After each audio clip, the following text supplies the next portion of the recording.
You've been reborn as a juvenile devouring ancestral dragon. Who would have thought? The aquarium mistook you for a giant salamander and raised you as such, and a month later, a spatial wormhole is about to open.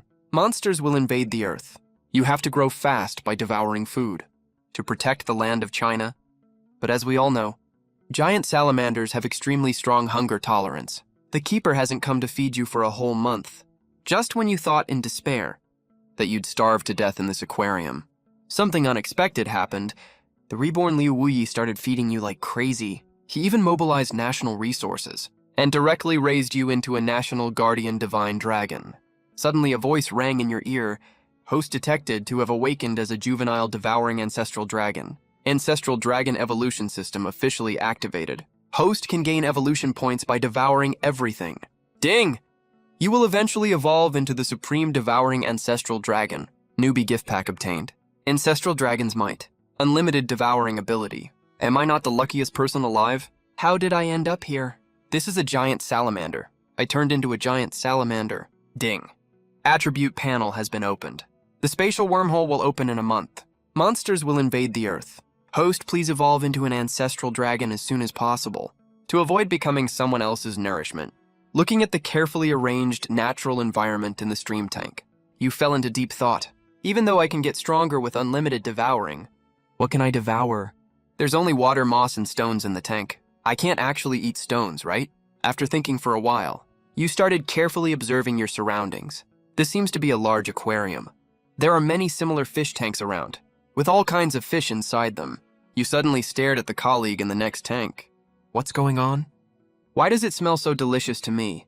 Right at this moment, a beautiful woman walked into the aquarium. Show me around the aquarium. Please, sure.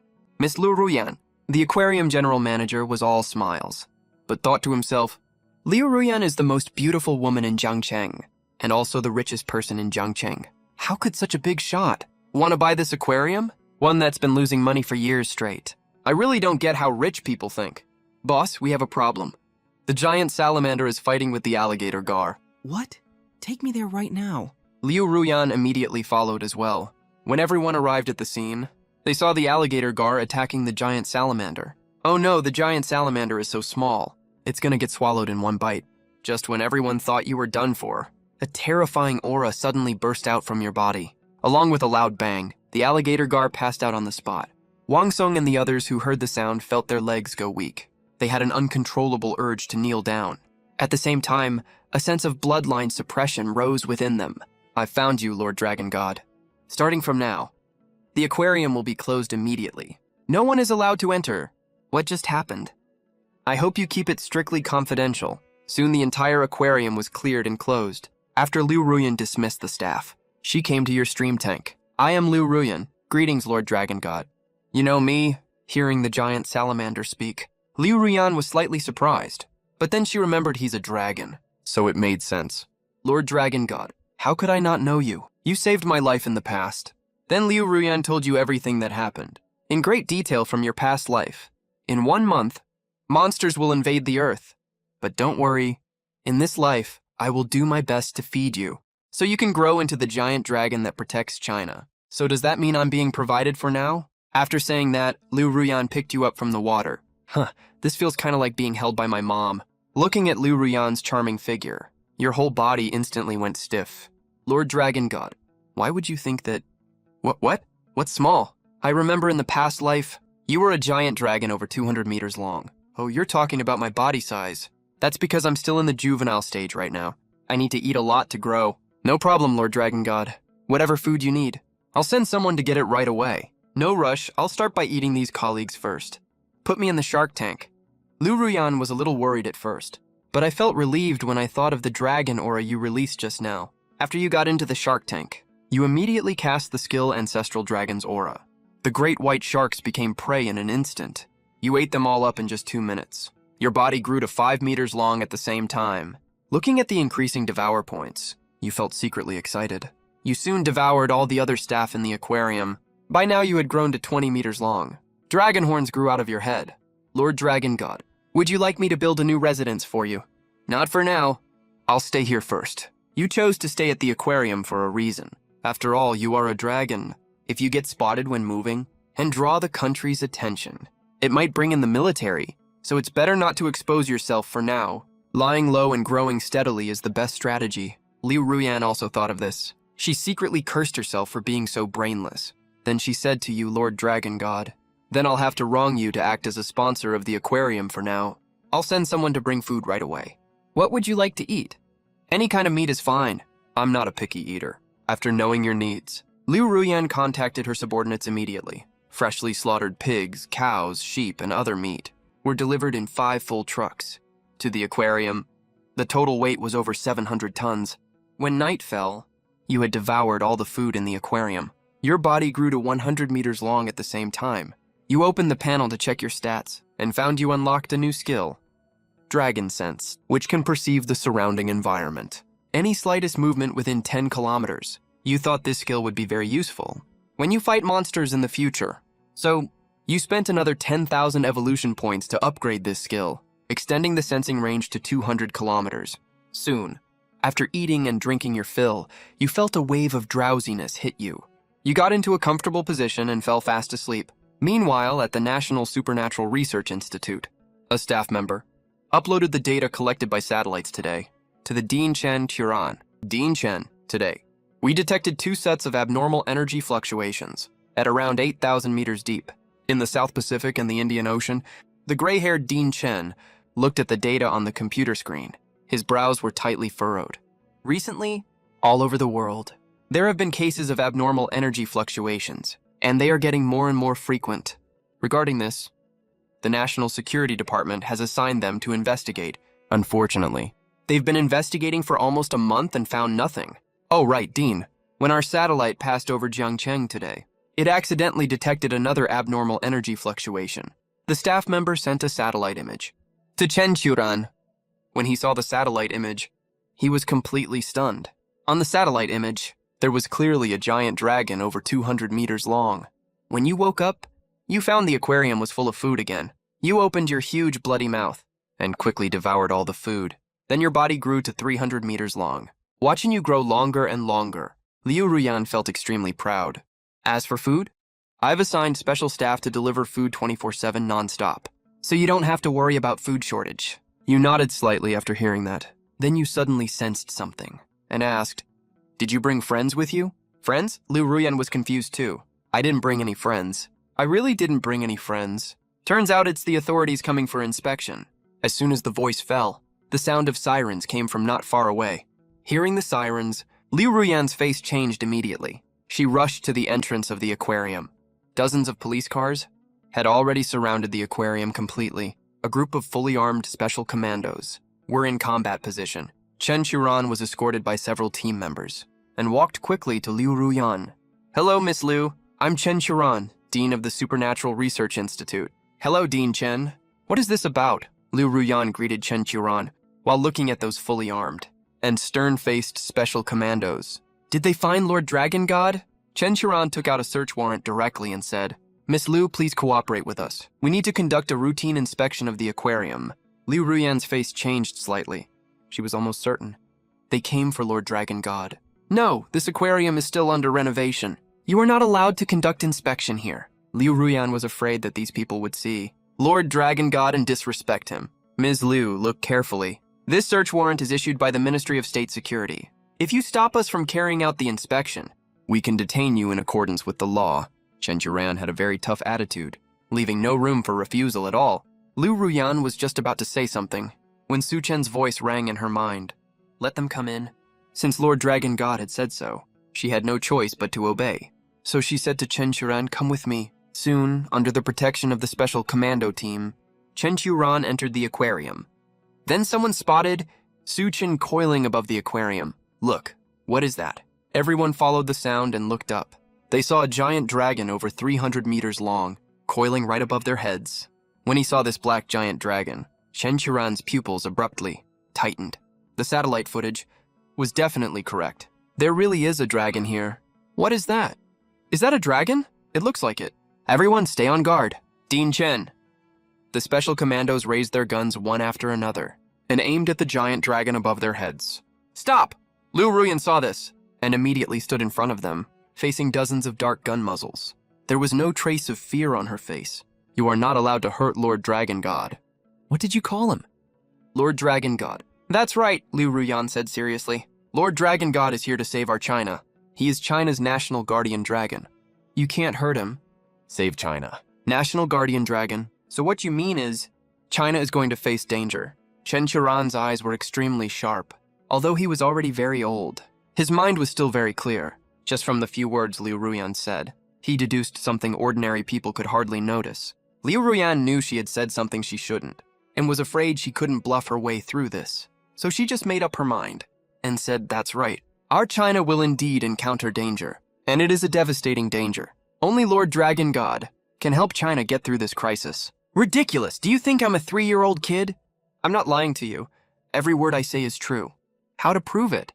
Liu Ruyan glanced at the special commandos and hesitated to speak. Chen Qiran immediately understood what she meant and said to the special commandos, "Wait for me outside the aquarium first.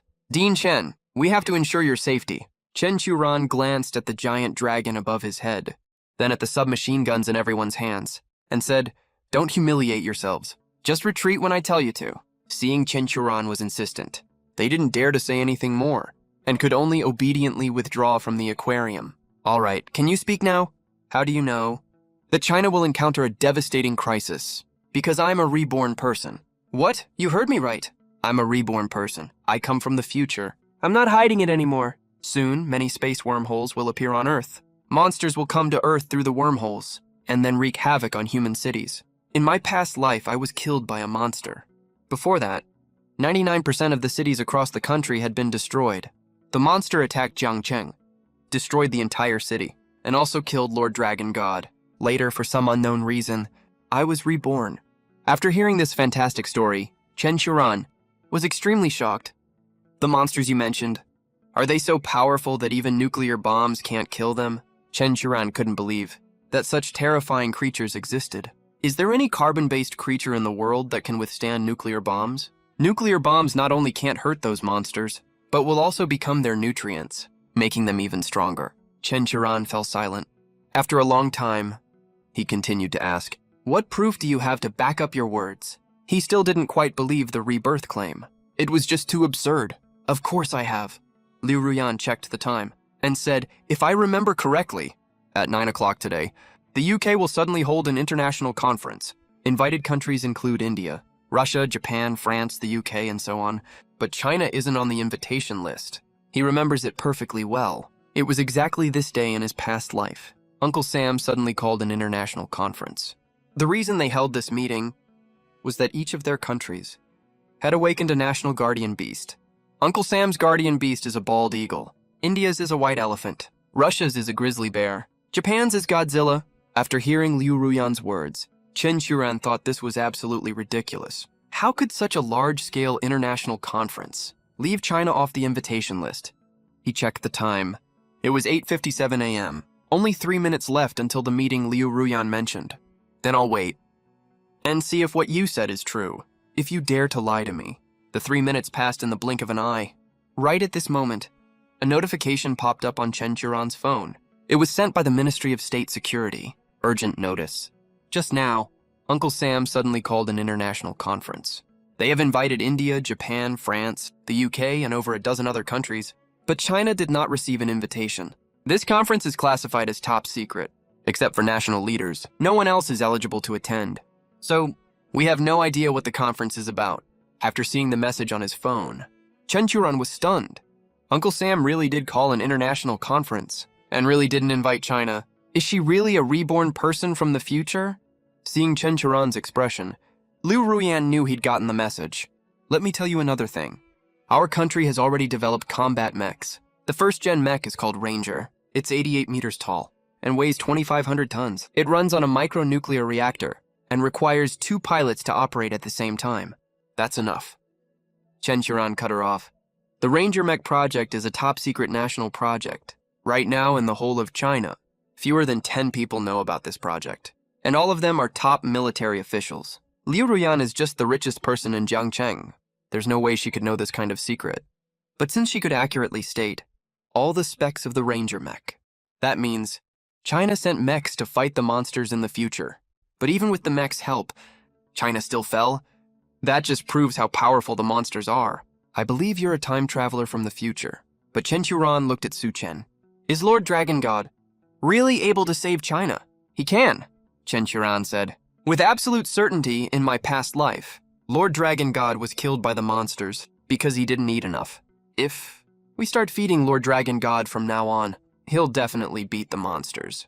When I found Lord Dragon God yesterday, he was less than 30 centimeters long. Only 1 day has passed, and he's already grown to 300 meters long. So, if we pool the entire country's resources to feed Lord Dragon God, we can definitely help him grow strong enough. Pool the entire country's resources. To feed him? Chen Churan looked up at the giant dragon above. He then said, I can't decide this on my own. I have to report this to my superiors. This matter must be decided by the top national leadership. Before that, I hope you can keep feeding him, and make sure to keep this completely secret. Lu Buyan nodded heavily. Online conference. The secret conference hosted by Uncle Sam was held online. Leaders of all countries joined one after another. India, Russia, Japan, France. The UK and others were all present. Uncle Sam's leader Bai Chuan took the floor first. India. Our country awakened. A white elephant over 60 meters tall. In just 1 day. Many of our people have been hurt by it. Japan. Hey India. What's up? Is your guardian beast as useless as you guys? All the other leaders burst out laughing. South Korea. Hey Japan. What did you guys awaken? Japan. Godzilla over 80 meters tall and weighs 60 tons. It's super strong. South Korea. Are you sure it's an awakened beast? Not from the nuclear wastewater you dumped that mutated a sea creature. Japan. You want to taste my Godzilla's atomic breath? France. Our guardian is a super big rooster. Even one of its feathers weighs over 500 kilograms. Russia. Our guardian is a 150-meter tall grizzly bear. John Bull. Our national guardian beast is a huge buffalo over 120 meters long. Narwhals are just weaklings anyway. When Bai Chuan heard this, his face immediately showed a mysterious and unfathomable smile. The purpose of his calling this meeting today was to wait for the moment to show off in front of everyone. Our national guardian beast is a bald eagle. It's not that big, only 300 meters long. 300 meters? Oh my god. What a terrifying giant monster that is. Its body length alone reaches 300 meters. Its wingspan must be over 1,000 meters for sure. Of all the national guardian beasts of all countries, none have a body length over 200 meters. But Yingjiang's beast is 300 meters long. That definitely proves how powerful it is. Seeing the shocked looks on everyone's faces, Bai Chuan was very satisfied. Showing off really feels so damn good. But just at this moment, the South Korean representative sitting in the corner spoke up. Our national guardian beast is called Behemoth. It's the origin of all monsters. It's the ancestor of all your guardian beasts. All countries. Bai Chuan, if you don't speak, no one will take you for a mute. Then the Russian leader suddenly noticed that China didn't come to attend the meeting at all. So he asked confusedly, why didn't China come? Bai Chuan laughed and said they don't even have a guardian beast. How do they deserve to sit at the same table with us? Footpot chicken. Don't they call themselves descendants of the dragon? How come they don't even have a guardian beast? South Korea is dying of laughter. There are no dragons in this world at all. John Bull. No guardian beast? Who wants to hang out with them? Gallic chicken, Bai Chuan. You suddenly called this meeting today. It can't be just to ask us about our guardian beasts. That's simple, right? Bai Chuan, of course not. The main reason I called this meeting today, there's another thing. That is, I plan to establish an alliance. Led by my Yingjiang country, I have no other intentions. I'm just worried that in the future there might be things beyond human cognition appearing. After all, even guardian beasts have appeared now. Besides, if we all stick together, our risk resistance ability will be much higher. All right, I'm done talking. Who agrees, who disagrees? After hearing Bai Chuan's words, leaders of all countries immediately looked at each other in confusion. Even though Bai Chuan said he had no other intentions, everyone here isn't a fool, they instantly realized he wants to be everyone's boss. The Russian leader slammed the table, stood up abruptly, and said angrily, "Why should you be the boss?" Bai Chuan smiled faintly. "Just because my guardian beast is the strongest." "What, you're not convinced?" Hearing this, the Russian leader, his face changed slightly. His country's guardian beast is indeed not as strong as Yingjiang's, whether in terms of size or combat style. They are almost no match at all. After all, Yingjiang's guardian beast has absolute air superiority. Ground forces can't beat air forces. That's an eternal truth since ancient times. Hell no, I won't join your alliance. With that, the Russian leader directly quit the video meeting. Baichuan didn't say much about this. He had long guessed Russia wouldn't join. It was just within his expectation. Footpot chicken, you set an example first. Baichuan spoke in the tone of a father scolding his son. To the leader of Footpot chicken, I agree with Dad Baichuan's proposal. With a leader in the alliance, other country leaders followed suit and made their statements. John Bull, I agree to join. India, I agree too. Gallic chicken, I agree. In the end, only South Korea was left. Leaders of all countries all looked at the South Korean leader. The South Korean leader nodded and said, I also agree to join, but I have one condition. That is, I want to be the boss. Hearing this, all leaders rolled their eyes at him directly. Damn, this guy is totally out of his mind. If it weren't for the fact that he also has a guardian beast, Baichuan would have kicked him out right away. Baichuan pressed his hands down lightly. The originally noisy scene immediately quieted down. Since all of you are willing to give me Baichuan this face, then I'll take the position of the boss. I hope we can all cooperate well in the future. Cooperation leads to win-win results. On the other side, the Russian leader who quit the meeting slammed the table angrily. This Baichuan is simply going too far. No way, we can't let him dominate alone. Secretary, please help me contact the leader of China. Tell him I have important classified information to share with him. At Jiangcheng Aquarium right now, there is already a long line outside the aquarium. Fully loaded trucks keep arriving one after another. Keep driving into the aquarium. After the food on the trailers is unloaded, Su Chen swallows it all in one bite. Ever since Chen Churan left this morning, food has been delivered non-stop. Now it has grown to over 2,500 meters long. Open the attribute panel. Name, Devouring Ancestral Dragon, Juvenile. Body length, 1,578. Weight, 12,878 tons. Skills, Ancestral Dragon's Aura, Infinite Devour, Human Speech. Dragon Sense. Myriad Dragon Body, Dragon Soul Pact, Evolution Points 19,999. Su Chen has unlocked 2 more skills. One of them, Myriad Dragon Body, lets it adjust its body size freely. Right now, the smallest it can get is 20 meters. If it gets upgraded later, it can shrink to centimeter, millimeter, micrometer scale, even nanometer scale. The other skill is Dragon Soul Pact, which is way more awesome. When it uses this skill, it can form a pact with any creature weaker than itself. Once contracted, the creature becomes Su Chen's puppet. Su Chen can order it to do anything, including killing itself. Lord Dragon God, all the food I have has been delivered for now. We might have a short food shortage tomorrow, but don't worry, my lord. I'll fix it by the day after tomorrow at the latest. After Liu Ruyan said this, she looked at Su Chen with a very guilty expression. She looked just like a mom who'd made a mistake. From yesterday to today, Su Chen has swallowed hundreds of thousands of tons of food and completely used up all of Liu Ruyan's supplies.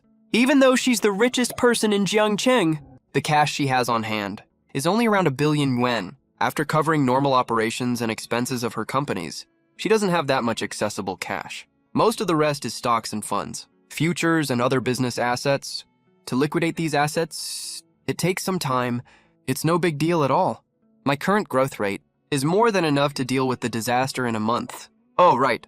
I sense a lot of high-energy materials near Jiangcheng. Send people to get them for me. Okay, facing Su Chen's order. Liu Ruyan agreed without even thinking. The high-energy materials Su Chen sensed are actually fruits with special effects. In novels, these fruits are usually called natural treasures. These natural treasures were detected by Su Chen using the Dragon Sense skill. It upgraded this skill again yesterday. Now its sensing range covers a 500-kilometer radius. Then it told Liu Ruyan the exact locations and what the fruits look like. Liu Ruyan immediately sent people to look for these fruits. As for Su Chen, he devoured all the remaining food. Night, at the Huaxia National Headquarters, Chen Churan was sitting at an oval conference table. All the people sitting next to him were commanders. Their epaulets all had one dragon head emblem, which represented their status. At the head of the table, a white-haired old man sat upright. His eyes were like cold stars. He looked imposing even when not angry. He exuded a powerful, dominant aura. Just sitting there, he gave off an intense sense of pressure. On his epaulets, there were 2 dragon head emblems. Old Chen, is everything you just said true? The white-haired old man asked, staring sharply at Chen Churan. Just now, Chen Churan brought up the fact that Liu Ruyan is a reincarnated person and told it to this old man. Lord of the nation, everything I just said is completely true. No jokes at all. Our country, Huaxia, is probably about to face an unprecedented crisis in all our history. The only one that can save Huaxia is that Wait, what's it called again? The white-haired old man frowned deeply. All the other commanders around had the same expression. Does that mean the mechs we developed? Can't defeat those monsters either. Chen Qiuran shook his head. According to what Liu Ruyan said, in her past life, to fight those monsters, our country sent out the Vagabond unit. But we ended up failing anyway. Which means, right now we are... Chen Qiuran nodded. Seeing this, the white-haired old man looked around at everyone present and asked, "What do you all think? Lord of the nation, I think the old minister's view is correct. After all, just now, the leader of Bear Country, we already received word that they are inviting us to a meeting, right? Right now, over 10 countries around the world have awakened their own national guardian beasts. Maybe soon, there really will be a monster invasion around the world." As soon as these words were spoken, everyone at the conference table nodded in agreement. When the white-haired elder saw this, he hurried to speak. "That's right. We'd rather believe it exists than assume it doesn't. Lao Chen, go back right now to coordinate with Liu Ruyan. Tell her we agree to feed the Divine Dragon. Any request the Divine Dragon has, we'll agree to it, no strings attached. But I only have one condition, that if monsters really arrive on Earth one day, the Dragon God must protect the 1.4 billion people of Huaxia." Hearing this, Chen Qiuran immediately breathed a sigh of relief. "I will pass on your request. Now that we've decided to feed the Divine Dragon, let's pour as much money as needed into this starting now. We'll import food directly from countries like the US and India." "Sir, shouldn't we use our own grain?" "During this special period, if we import food, the prices probably won't be low." The white-haired elder smiled faintly and said, "A little higher is fine. We can pay part of the deposit first anyway. As for the rest of the payment, if monsters really show up in the future, we don't have to pay it at all. If monsters never come to Earth, we still have the Divine Dragon, right?" The meaning behind this was very clear. If monsters really invade in the future, it'll be a global disaster. Money at that point is totally useless if monsters don't invade. We have our own Divine Dragon here, so we have even less to worry about. The whole point is basically getting this for free. What if the US refuses to sell to us? After all, they're also feeding their own national guardian beast right now. You all know what that guy Biden is like. Would he pass up a chance to make money? Hearing this, at the conference table, everyone broke into the same smile at the same time, as if they already saw Biden throwing a fit. 28 days left until the monsters arrive. The sun had just risen when Chen Qiuran brought a full 1 million tons of food. To the entrance of the aquarium, Liu Ruyan was stunned when she saw all the food in front of her. "Dean Chen, what's all this?" Chen Qiuran laughed loudly and said, "After our discussions and deliberations, we've decided to secretly feed the Divine Dragon with all national resources." "Really? That's amazing." Liu Ruyan was just worrying about having no money in the account to buy food for Su Chen, and now Chen Qiuran showed up with this great news. "I need to tell Lord Divine Dragon this great news." Liu Ruyan hurried inside the aquarium, then said to Su Chen, "Lord Divine Dragon, Dean Chen came to see you with food, and he said the country has agreed to feed you." Chen Qiuran followed Liu Ruyan into the aquarium. When he saw that right now, the entire aquarium was almost completely filled by Su Chen's body. He had grown again. They had only been apart for one day, but Su Chen's body was already several times bigger. This shocked Chen Qiuran greatly, but he also felt very relieved at the same time. The US and Japan keep bragging about how powerful their national guardian beasts are, but in front of the Divine Dragon, their guardian beasts are as weak as tiny ants. Su Chen's body is already thousands of meters long. "Lord Divine Dragon, starting from now, you don't have to worry about food shortages anymore. We've already started importing food from various countries. Plus, Huaxia is already a major grain producer. We can definitely cover all your consumption needs." Hearing Chen Qiuran's words, Su Chen was very satisfied. He was finally on the official state payroll. "So tell me, what conditions do you have?" He wasn't naive enough to think the country would feed him for no reason. Chen Qiuran said, "You can ask for anything you need. We only have one condition. That is, if a monster invasion really happens one day, we hope Lord Divine Dragon will protect the 1.4 billion people of Huaxia." "No problem." Su Chen agreed without any hesitation. He was originally from Huaxia. Protecting Huaxia was what he was supposed to do. "Lord Divine Dragon, I have one more unworthy request. Speak. Can you give me a drop of your blood?" "What do you want my blood for?" Su Chen's golden dragon pupils stared down at Chen Qiuran from above. The massive size difference between the two made Chen Qiuran feel an indescribably terrifying pressure. This pressure was tens of thousands of times stronger than when he faced the head of state. Just from that one look, he couldn't help but kneel down in front of Su Chen. Under the might of the dragon, he didn't dare hide anything at all, and said, "I want to use your blood to test gene sequences, and also see if we can develop a serum that can boost humans' physical fitness." Oh, so that's how it is. Su Chen learned. The reason Chen Churan asked for his sequence, he opened his enormous gaping mouth. A drop of glistening golden dragon blood floated right out of his mouth. "My body's built differently from you humans. If you want to use it to develop serum, you have to dilute it first. Otherwise, the energy contained in it will make human bodies explode instantly. Besides, dragon blood has way too much energy that human bodies simply can't handle it. That's why you have to dilute it first. Lord Shenmue, how many times do we need to dilute it exactly before it's safe for injection? At least 100 million times. 100 million times? Chen Churan's eyes lit up immediately. If Lord Shenmue's blood can really be used to develop blood qi, then even if we give injections to all citizens, we only need 14 drops of dragon blood in total. He quickly took out a glass bottle and stored that drop of dragon blood inside. "You're welcome, if there's nothing else. You can leave now. I'm about to eat soon." Su Chen doesn't like people watching him eat. Except for Liu Ruyan, Chen Churan didn't dare stay any longer. After saying hello to Liu Ruyan, he left the aquarium with the dragon blood. The subordinate Liu Ruyan sent to look for mysterious fruits came back right then and brought back 4 fruits with him. Liu Ruyan quickly took these fruits and brought them to Su Chen. "Lord Dragon God, these are the fruits you asked me to look for." She was holding 4 weirdly colored fruits in her hands. One was red, emitting terrifyingly high heat. One was cyan. It felt like a warm spring breeze, super gentle. One was ice blue, emitting extremely low temperature. The air around the fruit even froze into frost. The last one was purple, super mysterious. Su Chen swallowed the red, blue, and purple fruits whole and gained evolution points, 3,187.3 from the 3 fruits. He actually got over 3,000 evolution points from them. That's equivalent to eating 3,000 tons of food.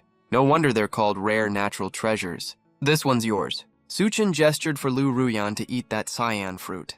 This made Liu Ruyan feel extremely flattered. Eating this kind of fruit can boost your physical fitness and extend your lifespan too. This cyan fruit can purify your meridians and strengthen your physique, and has the effect of prolonging life. Su Chen specially reserved it for Liu Ruyan to repay her kindness for feeding him. Liu Ruyan said immediately, "Lord Dragon God, since this fruit has such powerful effects, you should eat it instead. I can evolve just by eating constantly, so I don't need this fruit." "Oh, I see. All right then." Liu Ruyan was over the moon at this moment, because she felt so special that Lord Dragon God thought of her. A moment later, she swallowed that cyan fruit whole. She instantly felt warm all over her body, super comfortable.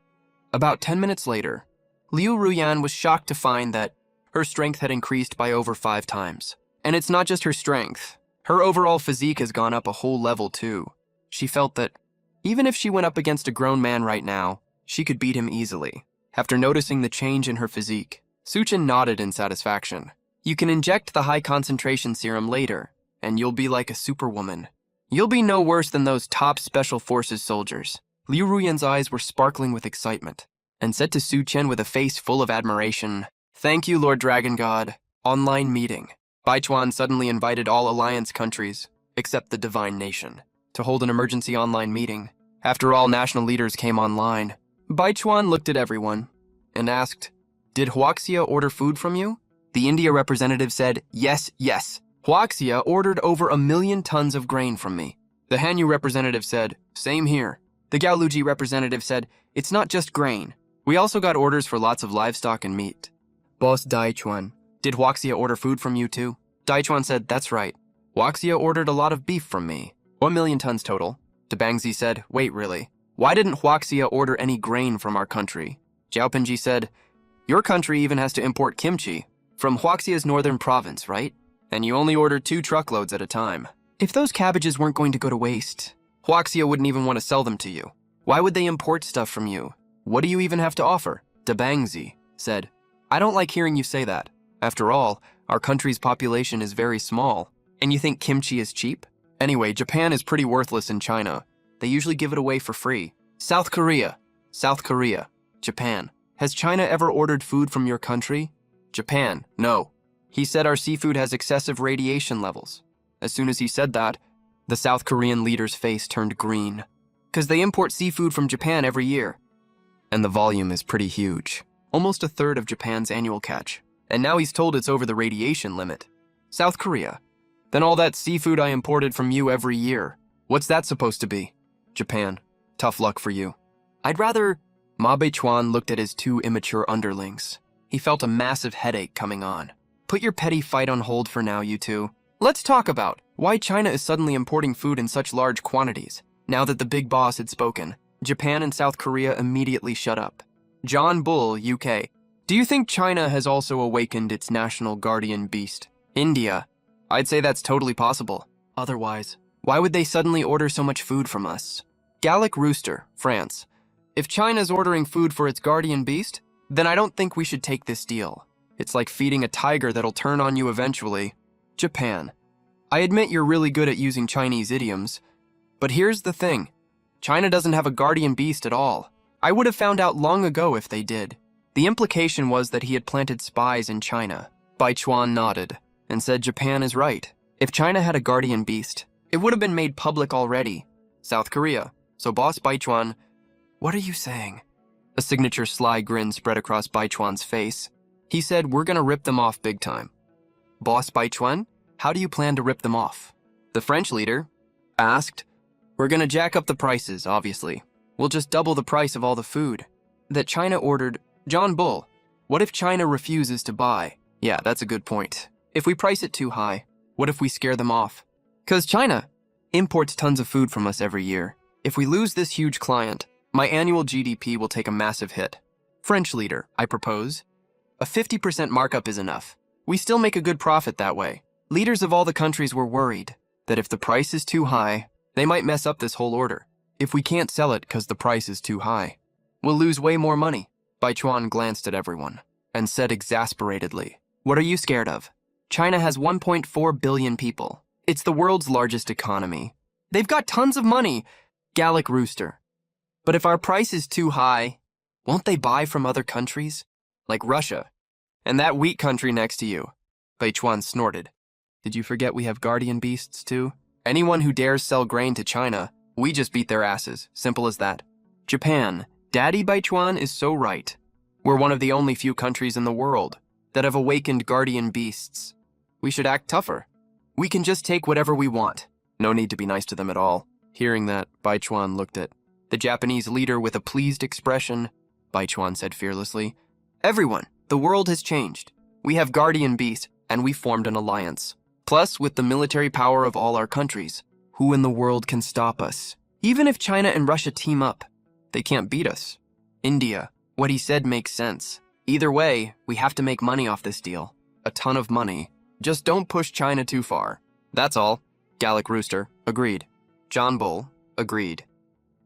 South Korea, agreed. Seeing that, Baichuan nodded in satisfaction.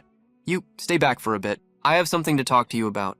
Soon all the other country leaders logged off one by one. Only the Japanese leader stayed behind. Daddy Baichuan, what did you want to talk to me about? Do you think China actually has awakened a guardian beast? Baichuan asked the Japanese leader. Daddy Baichuan, do you think there's something fishy about China's food order this time? Baichuan nodded slightly. Don't you think that's way too much of a coincidence? I went through the import records from the past 10 plus years and found that Huaxia has never in any single year imported this large amount of food. He has every reason to suspect that Huaxia is importing all this food to feed some giant beast. After the leader of Narwhal Nation thought for a moment, he voiced his own opinion. To figure out if Huaxia has a national guardian beast, we just need to run a small test, and we'll know the answer for sure. Baichuan raised an eyebrow and got very curious. How do we test them? I'll send the Godzilla Aquatics management team in a few days. After Suchin ate and drank his fill, he curled up cozily in Liu Ruyan's arms. He spent 1,000 evolution points to upgrade the skill called Myriad Dragon Body. Now he can shrink his body down to 2 meters long, just like a tiny little black snake. So Liu Ruyan can easily hold him in her arms. And when he fully stretches his body out, he is over 3,000 meters long now. The aquarium is way too small to hold him, so he has to shrink himself down. Open the attribute panel. Name, Devour. Ancestral Dragon Juvenile, length, 3,245 meters. Weight, 1,000 tons. Skills: Ancestral Dragon Aura, Infinite Devour, Human Speech. Dragon Sense, Myriad Dragon Body, Dragon Soul Pact, Rending Skyclaw. Evolution Points, 189,644. Suchen unlocked another new skill, Rending Skyclaw. This is a combat skill. He has already grown Dragon Claws. The sharp claws can slice through high-strength alloy easily, and when he uses the Rending Skyclaw skill on top of that, the damage is totally off the charts. With my current ability, I should be more than enough to fight those monsters, Suchen thought to himself, as he quietly calculated his combat power. His growth rate has been slowing down gradually lately. He can already vaguely feel that he is about to enter the mature stage. I wonder once I reach the mature stage, how big my body can grow, and if I will awaken even more powerful skills. Right at this moment, Liu Ruyan suddenly held her phone up in front of Suchen. Lord Shenong? Look, these are from Eagle Sauce Country, Jiaopenji Country, Asan Country, and several other countries. They're awakened national guardian beasts. The phone showed clips from various live streams. There was a bald eagle over 1,000 meters tall in one clip, a Godzilla over 100 meters tall, and a huge white creature as big as a small hill. In the videos, people from all these countries cheered when they saw their national guardian beasts or bosses born. Looking at those weak giant beasts on the phone screen, a look of disdain crossed Suchen's face. Tiny losers barely tens of meters tall dare call themselves giant beasts. Out of all these national guardian beasts, only the bald eagle from Eagle Sauce Country is halfway decent. But that's all it's good for, really. If we actually fought, Suchen is confident he can kill it in one single move. Oh right, don't I have the Dragon Soul Pact skill? I can take all these guardian beasts as my underlings first. That way, I can make our Huaxia the #1 superpower in the whole world. Lord Dragon God, based on how things went in my past life, in 5 more days, the Godzilla from Jiaopenji Country will arrive in Jiang City. In my past life, Jiaopenji's Godzilla invaded Huaxia and caused immeasurable losses to Huaxia. Since the divine dragon hadn't fully grown back then, we were no match for Godzilla at all. We not only failed to protect Jiang City, we also almost got killed by Godzilla. Just thinking about the humiliation we suffered in my past life makes Liu Ruyan grind her teeth in anger. Jiaopenji Country is absolutely disgusting. Suchen comforted her. Don't worry about it this time. I will make Jiaopenji Country get the punishment they deserve. Liu Ruyan's expression turned from anger to joy after hearing that. Lord Shenong, you are really the best. She hugged Suchen and gave him a sweet kiss. At the same time, as videos of various countries' guardian beasts spread wildly across the internet, the whole world was shocked and went crazy. Especially people whose countries have guardian beasts instantly felt like they were superior to everyone else. On Huaxia's Maoya live streaming platform, a streamer from Asan Country was streaming their national guardian beast, the white elephant. Sure enough, this white elephant was a full 60 to 70 meters tall. It was standing in a slum. Its towering huge body was a stark contrast to the low bungalows around it. Right now, the white elephant was swinging its thick trunk, shoving cows and sheep into its mouth. Once in a while, a couple of unlucky people would get stuffed into its mouth, screaming.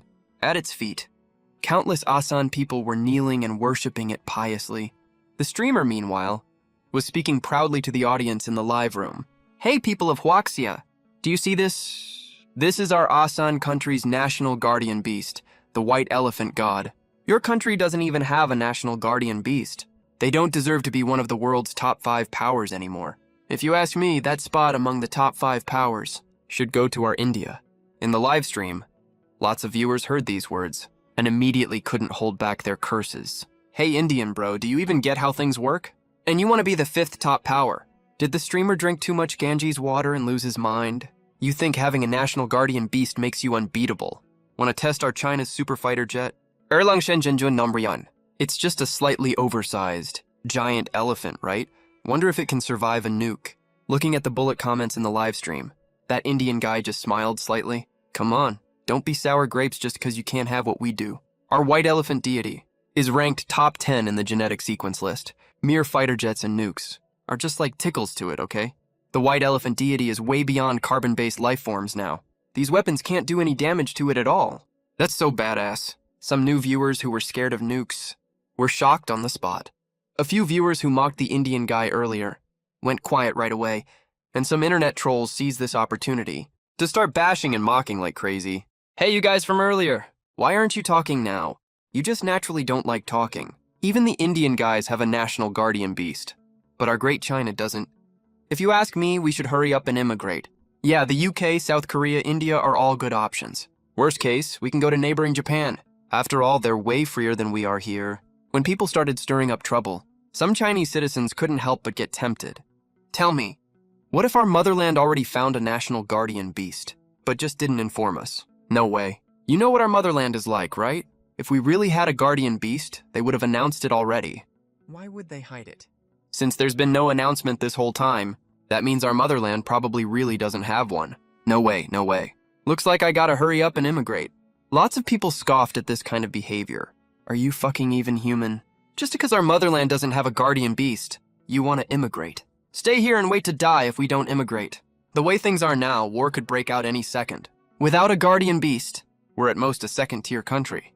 We can't beat their radicals and conservatives at all. Meanwhile, on China's side, in a secret conference room, a white-haired old man with 2 dragon emblems on his shoulders was sitting at the head of the table.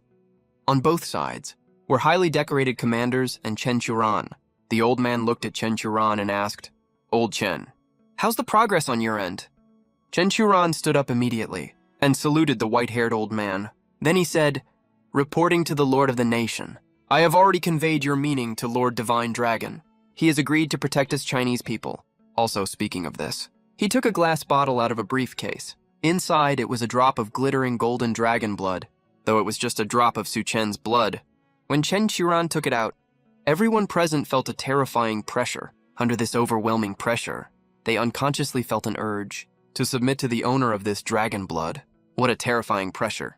Everyone gasped. "Old Chen, what is this?" Chen Churan explained, "This is dragon blood given to me by Lord Divine Dragon.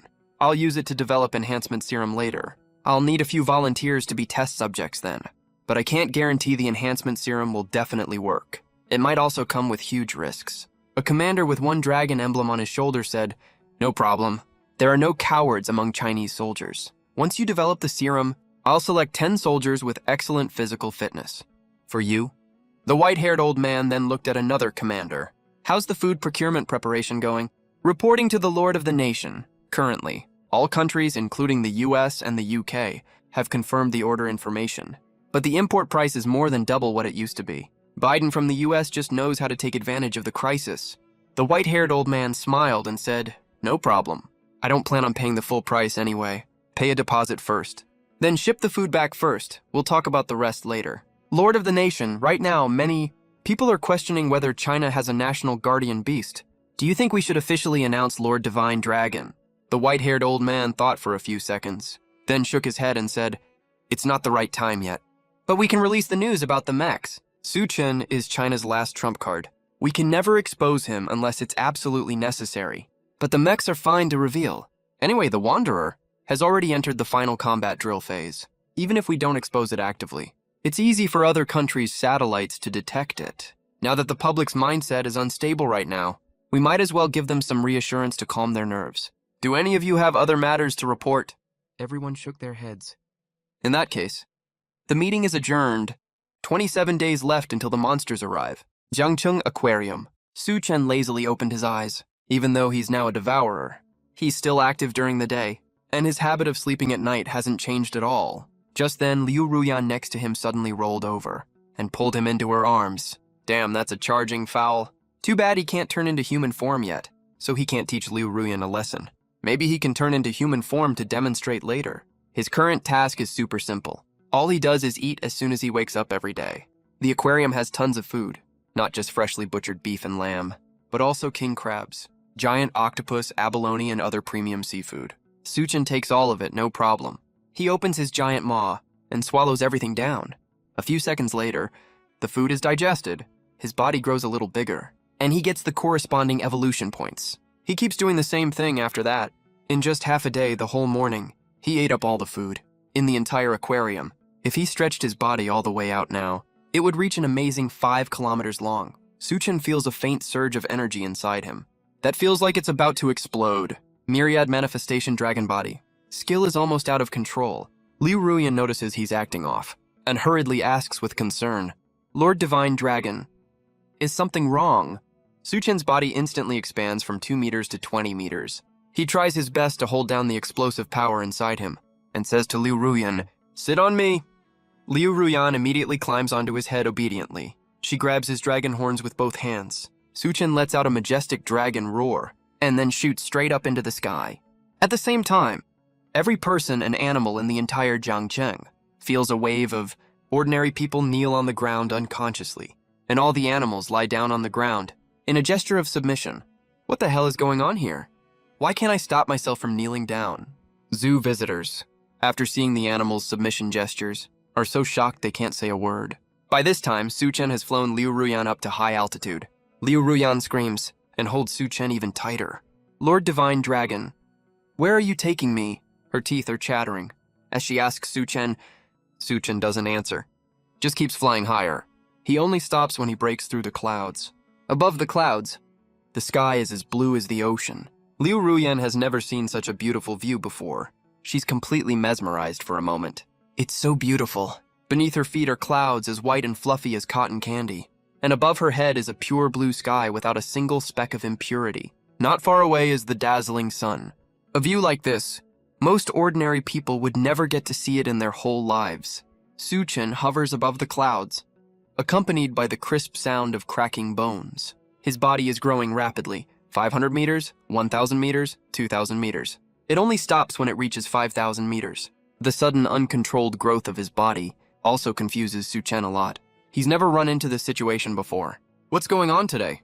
Just earlier, it was because he felt the abnormality in his body, that he brought Liu Ruyan up to the sky. Otherwise, with his current body size, he definitely would have blown up the aquarium. That would have caused massive panic. His current body length reaches 5,000 meters. His thick body is like a huge mountain range, covered all over with black dragon scales, arranged in neat rows, dense and close together. Each dragon scale is bigger than a fully grown elephant. His 2 golden vertical pupils look imposing even when he's not angry. Su Chen opens his giant maw and lets out a hearty, satisfying dragon roar. The roar instantly disperses the surrounding clouds. Just then, a system notification suddenly rings in Su Chen's head. Ding! Host has met the evolution requirements. Would host like to evolve to mature form? Note, this evolution will consume 200,000 evolution points. Estimated evolution time, 96 hours. Oh, so I'm about to evolve. After hearing the system notification in his head, Su Chen finally understands why he suddenly lost control just now. It's because he already met the evolution requirements. You can now evolve to the mature form. Open the stats panel. Name, Devouring Ancestral Dragon, Juvenile Form. Combat Power, $5,000. Skills, Ancestral Dragon's Awe, Infinite Devouring, Human Speech. Dragon Sense, Omnipotent Dragon Body, Dragon Soul Contract, Sky Splitting Palm. Evolution Points, 245, 377. Note, time left for Forced Evolution, 11 hours, 59 minutes. Su Chen noticed this. The Forced Evolution timer on the stats panel, right now the timer is still counting down, 58, 57, 56. It looks like if he doesn't choose to evolve now, by 12 o'clock tonight, the system will force him to evolve automatically. But this evolution will take 4 full days. Liu Ruyan said yesterday that Godzilla would invade Jiangcheng. Su Chen is worried that when Godzilla invades, what if he hasn't woken up from evolution yet? Just when Su Chen was struggling about whether to evolve or not, he suddenly sensed 2 fighter jets flying this way at high speed. Wait, are these Chinese fighter jets? A moment later, 2 cool-looking fighter jets flew right in front of Su Chen. When they saw Su Chen, his terrifying mountain-sized body, the pilots in the jets were totally dumbfounded. Oh my god, what is that? The pilot in the Dragon Dominator jet was completely shocked by what he saw. This is way too terrifying, especially when they saw Su Chen's highly oppressive dragon eyes. Even the well-trained pilots went weak at the knees. But as soldiers of China, even though they were scared out of their wits, they didn't back down even a little bit. The pilot spoke to Su Chen through the jet's loudspeaker. Leave our country's airspace immediately, or we will treat this as a territorial invasion and launch an attack on you. As they spoke, the weapons bay under the jet opened. 2 missiles were aimed right at Su Chen. At the same time, the footage the 2 pilots were seeing was transmitted back to the command center in real time. When the commanders at the command center saw Su Chen, they were too shocked to say a word. Just looking at those pupils almost made them drop to their knees. Sir, look. The white-haired Zhou Cheng rushed to the command center. When he saw Su Chen, he also felt the urge to kneel and submit. "Is this Lord Divine Dragon?" Zhou Cheng asked a commander next to him. Probably not. According to the data old Chen provided yesterday, Lord Divine Dragon isn't this big. The length of the dragon in front of us has reached a shocking 5,000 meters. Everyone present gasped in shock. That's an unbelievably huge size. When we watched the live stream before, the guardian deity of India, the white elephant god, was only a measly 60 meters tall, and it already felt super oppressive. But this giant dragon right here is 5,000 meters long, plus that majestic and domineering dragon head, and the extremely oppressive golden-hued dragon head. Just imagine how much shock Su Chen could bring them. It's not Lord Divine Dragon. Could this be a monster from outer space? The commander asked confusedly. Liu Ruyan, didn't she say monsters would arrive on Earth in a month? If we count the time, there should be over 20 days left, Xu Sheng said with a solemn face. Since Liu Ruyan could be reborn, then the time the monsters arrive can also be announced to everyone ahead of time.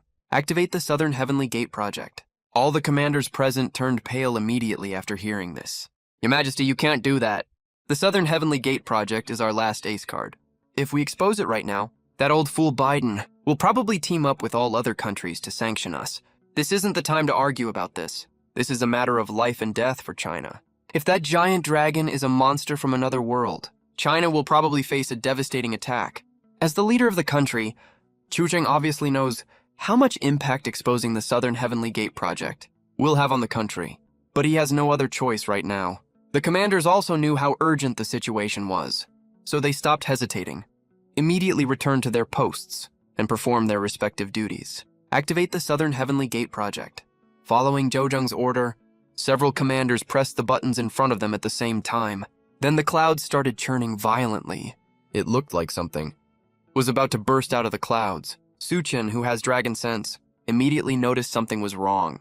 He looked down at the clouds.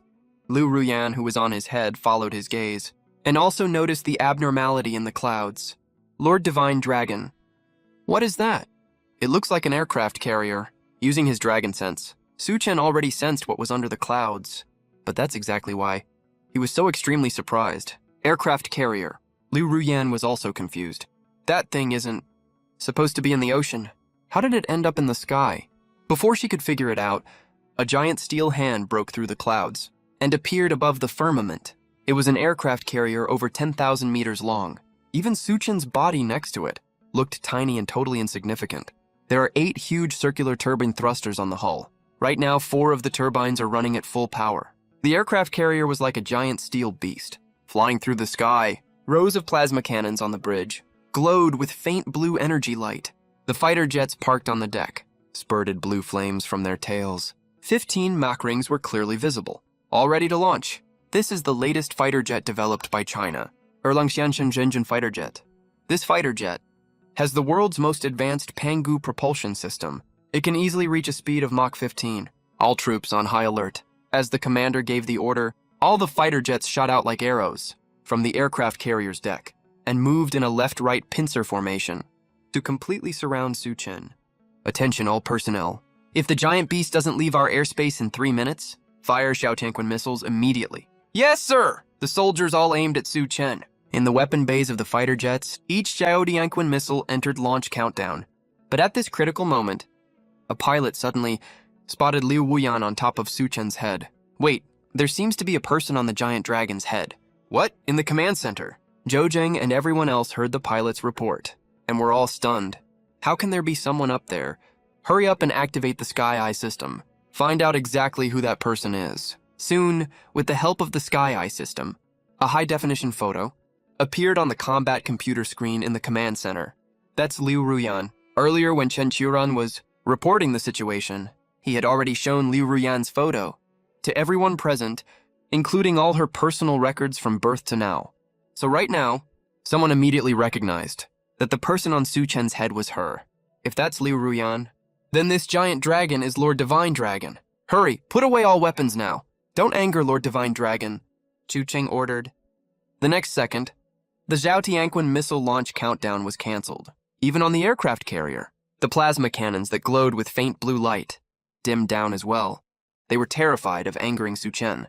Although the aircraft carrier is bigger than Su Chen, When it comes to actual combat power, Suchen can absolutely destroy it easily. All fighter jets were recalled immediately. Only then did Suchen speak. I just transformed, that's all. You actually exposed the South Heavenly Gate project. Commander Zhou, Lord Divine Dragon, would you mind coming onto the aircraft carrier for a meeting? Zhou asked Suchen. Just say whatever you need to say here. Suchen was afraid he would crush the aircraft carrier. After all, he now weighs 5 million tons. If he breaks the aircraft carrier, he definitely can't afford to pay for it. In the command center, Suchen said to all the commanders, come with me to meet Lord Divine Dragon. Yes, sir. Then, a group of people flew to Suchen in an aircraft. Zhou waved at Suchen and took the initiative to greet him. Lord Divine Dragon. Hello, my name is Zhou. Suchen blinked his huge dragon head as a greeting in return. When Liu Wuyan on his head saw Zhou and the others, she was extremely nervous. After all, those are high-ranking officials. If it wasn't for Suchen, she would never get to meet people of this status in her life.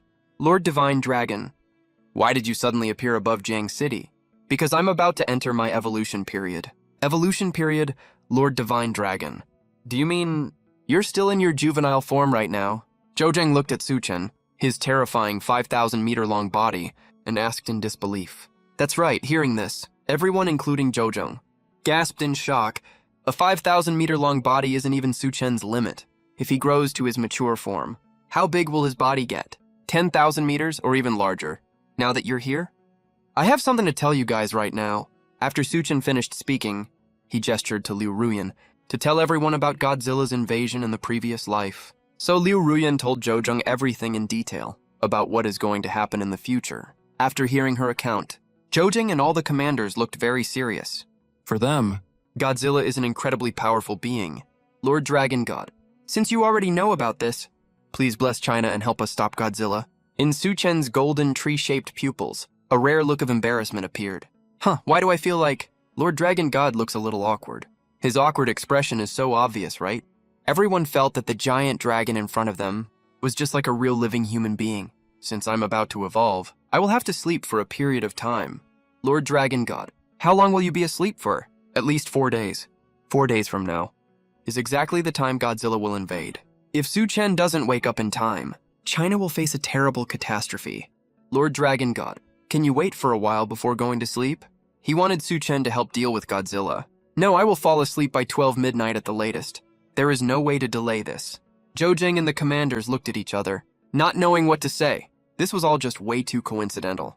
If Suchen fights Godzilla with his current strength, it would be super easy. Godzilla would be nothing more than a toy to him. But Suchen has to evolve right now. What do we do now? When Godzilla invades at that time, how are we going to stop him? Liu Ruyan said with a serious face. Sir, our top priority right now should be to evacuate the residents of Jiang City first, to ensure their safety. That sounds easy. Jiang City is so big, it has a population of more than 8 million. Do you know how long it takes to evacuate? A city with 8 million people. It takes at least a week. I'm afraid before we finish the evacuation, Godzilla will have already arrived. Besides, a large-scale evacuation will cause public panic, which may make the evacuation even harder. Sir, if you ask me, why not just send Lord Dragon God to Japan directly and tell them China has a national guardian beast? If we do that, Godzilla won't dare to invade. That's a bad idea. Lord Dragon God is in a critical stage of evolution now. If other countries find out about Lord Dragon God's existence, they will probably team up to fight against Lord Dragon God together. Zhou knew full well it's not the right time to reveal Suchen's existence yet, since Godzilla's invasion can't be stopped. Let's send the Wanderer Mech to fight him. We will use the Wanderer Mech to fight Godzilla. Sir, are we really going to do this? Shusho nodded firmly. The Wanderer was supposed to join a combat drill anyway, so we might as well take this chance to give Japan a little surprise. As long as we can hold off Godzilla and buy Lord Dragon God enough time to evolve, the crisis will be resolved automatically. Shujing is indeed a wise leader. He came up with a solution very quickly. Suchen also thought this plan was pretty reliable. Let's do as you said. Once I finish evolving, I will protect China immediately. But at the same time, I hope you can protect Liu Ruyan well. In a sense, Liu Ruyan is Suchen's benefactor. She raised him, so he doesn't want Liu Ruyan to get hurt at all. After hearing this, Zhou and the others looked at Liu Ruyan in great surprise. They didn't expect that Lord Dragon God would value this woman so much. Don't worry, Lord Dragon God. I will definitely keep Miss Liu Ruyan safe. After arranging all the things, Su Chen could finally start his evolution without worries. But to protect China as much as possible, he chose the location for his evolution to be a small island not far from Jiang City. This island has dense primeval forest. Su Chen flew quickly towards the island. Zhou Zheng immediately sent 2 pilots to follow him closely. The 2 Erlang fighter jets turned on full power and instantly reached an amazing speed of Mach 15. But even so, Su Chen easily left the 2 jets far behind. The 2 pilots were pushing their jets to the absolute limit, but they still couldn't catch up with Su Chen. Damn, Lord Dragon God is so fast! I know, right? Yeah, even our Erlang fighters can't keep up with him. That speed is way too crazy. What the 2 of them don't know is that this isn't even Su Chen's maximum speed. If he wasn't worried, the 2 pilots couldn't handle it physically. His flying speed could reach over Mach 30. That's faster than the fastest missile in the world. After a few minutes of flying, Su Chen arrived above the small island. Then he flew into the dense primeval jungle and hid himself quickly. Soon, 2 Erlang Xiansheng Zhenjun fighter jets appeared above the small island. But the 2 pilots couldn't even catch a glimpse of Su Chen. Huh, that's weird. I clearly saw just now Lord Shenlong fly to this small island. How did he vanish in the blink of an eye? The other pilot stared tightly at the screen and said in disbelief, even the radar can't locate Lord Shenlong. He's way too stealthy. Report, report. Lord Shenlong disappeared on the small island near the coastline after Zhou Zheng and the commanders got the news. They were also pretty shocked by Su Chen's ability. A creature that big can completely disappear from the radar. This just proves Lord Shenlong has incredible superpowers. Block off the area within 100 nautical miles around the island. No personnel or vessels are allowed to approach. Zhou Zheng quickly issued the blockade order. He did this just to make sure Su Chen isn't disturbed. After the 2 fighter jets headed back and left the island, Su Chen, who was hiding in the primeval jungle, finally opened his attribute panel and clicked confirm. Ding! Host evolution in progress. This evolution will take approximately 96 hours. At this moment, a strong wave of tiredness washed over his whole body. After Su Chen's golden vertical pupils twitched a few times, they quickly shut. On the entire island, only his breathing and the sound of the waves could be heard. Liu Ruyan followed Zhou Zheng and the others to the command center. The command center isn't on the ground. It's on a moving aircraft carrier. After the aircraft landed on the carrier's deck, Chu Jing said to her, "Ms. Liu, after you." Liu Ruyan hopped onto the deck, looking at the tens of thousands of meters-long steel behemoth in front of her. Her pretty eyes were filled with shock. Anyone who sees this steel behemoth would have the same look in their eyes as her. In her past life, she didn't even know that Huaxia actually had the South Heavenly Gate project. Could it be that after I was reborn, the world's timeline has also changed?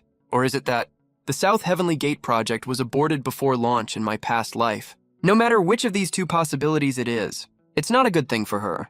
If the timeline has changed, then a series of events like the subsequent monster invasion may have major changes. Even the spatial wormhole may appear earlier. Thinking of this, Liu Ruyan couldn't help but start worrying. Then, led by a commander, she arrived at the command center. This is the most classified place in Huaxia. The number of people qualified to sit in this command center is no more than 20 in the entire Huaxia. Now Liu Ruyan is here, bright and pretty, out of nowhere. Compared to any member present here, her identity as the future richest person is completely insignificant. But she's the caretaker appointed by Lord Shenlong, so no one dares to look down on her. "Ms. Liu, please have a seat." Zhu Jing gestured for Liu Ruyan to sit down. "Ms. Liu, please tell me everything that will happen in the future. Tell me all of it. Preferably word for word with no omissions." Chu Xing wanted to know what exactly Huaxia went through in the past life. Liu Ruyan naturally didn't hide anything at all. She immediately told them all about what happened to Huaxia in her past life in full detail. The people in the command center heard what she said. Their faces turned serious, their expressions sorrowful. After she finished speaking, Zhou Jing finally relaxed his tense body and said with a face full of guilt, "So, in the past life, Lord Shenlong sacrificed himself just to save our Huaxia. Such a great feat is worthy of our praise. In this life, we must do everything we can to help Lord Shenlong grow to his full potential." That's right. We Chinese people are descendants of the dragon. We can't let Lord Shenlong, who protects us, feel disappointed. Seeing everyone passionately vow to protect Su Chen, Liu Ruyan finally let out a sigh of relief. Then she said to Zhou Zheng, "Sir, in my past life, I don't remember Huaxia having this aircraft carrier at all." Hearing this, Zhou Zheng immediately understood what she was implying. "You mean that your rebirth might have caused the timeline to be messed up?" Liu Ruyan nodded. That's right. I only remember that in my past life. The vagabond was no match for those monsters at all, even though it was huge enough. When it came to flexibility, it was way worse than the monsters. So, you think our path of developing mechs is wrong?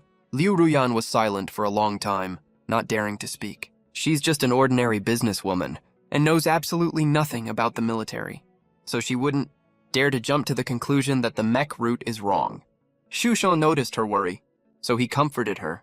It's okay, just speak your mind. I don't think the mech route is necessarily wrong, but it needs adjustments. Right as he said that, a group of commanders all looked towards Liu Ruyan. They were all top big shots in the military, and now they were asking a businesswoman for advice. That sounds a little unbelievable, but that's exactly what was happening.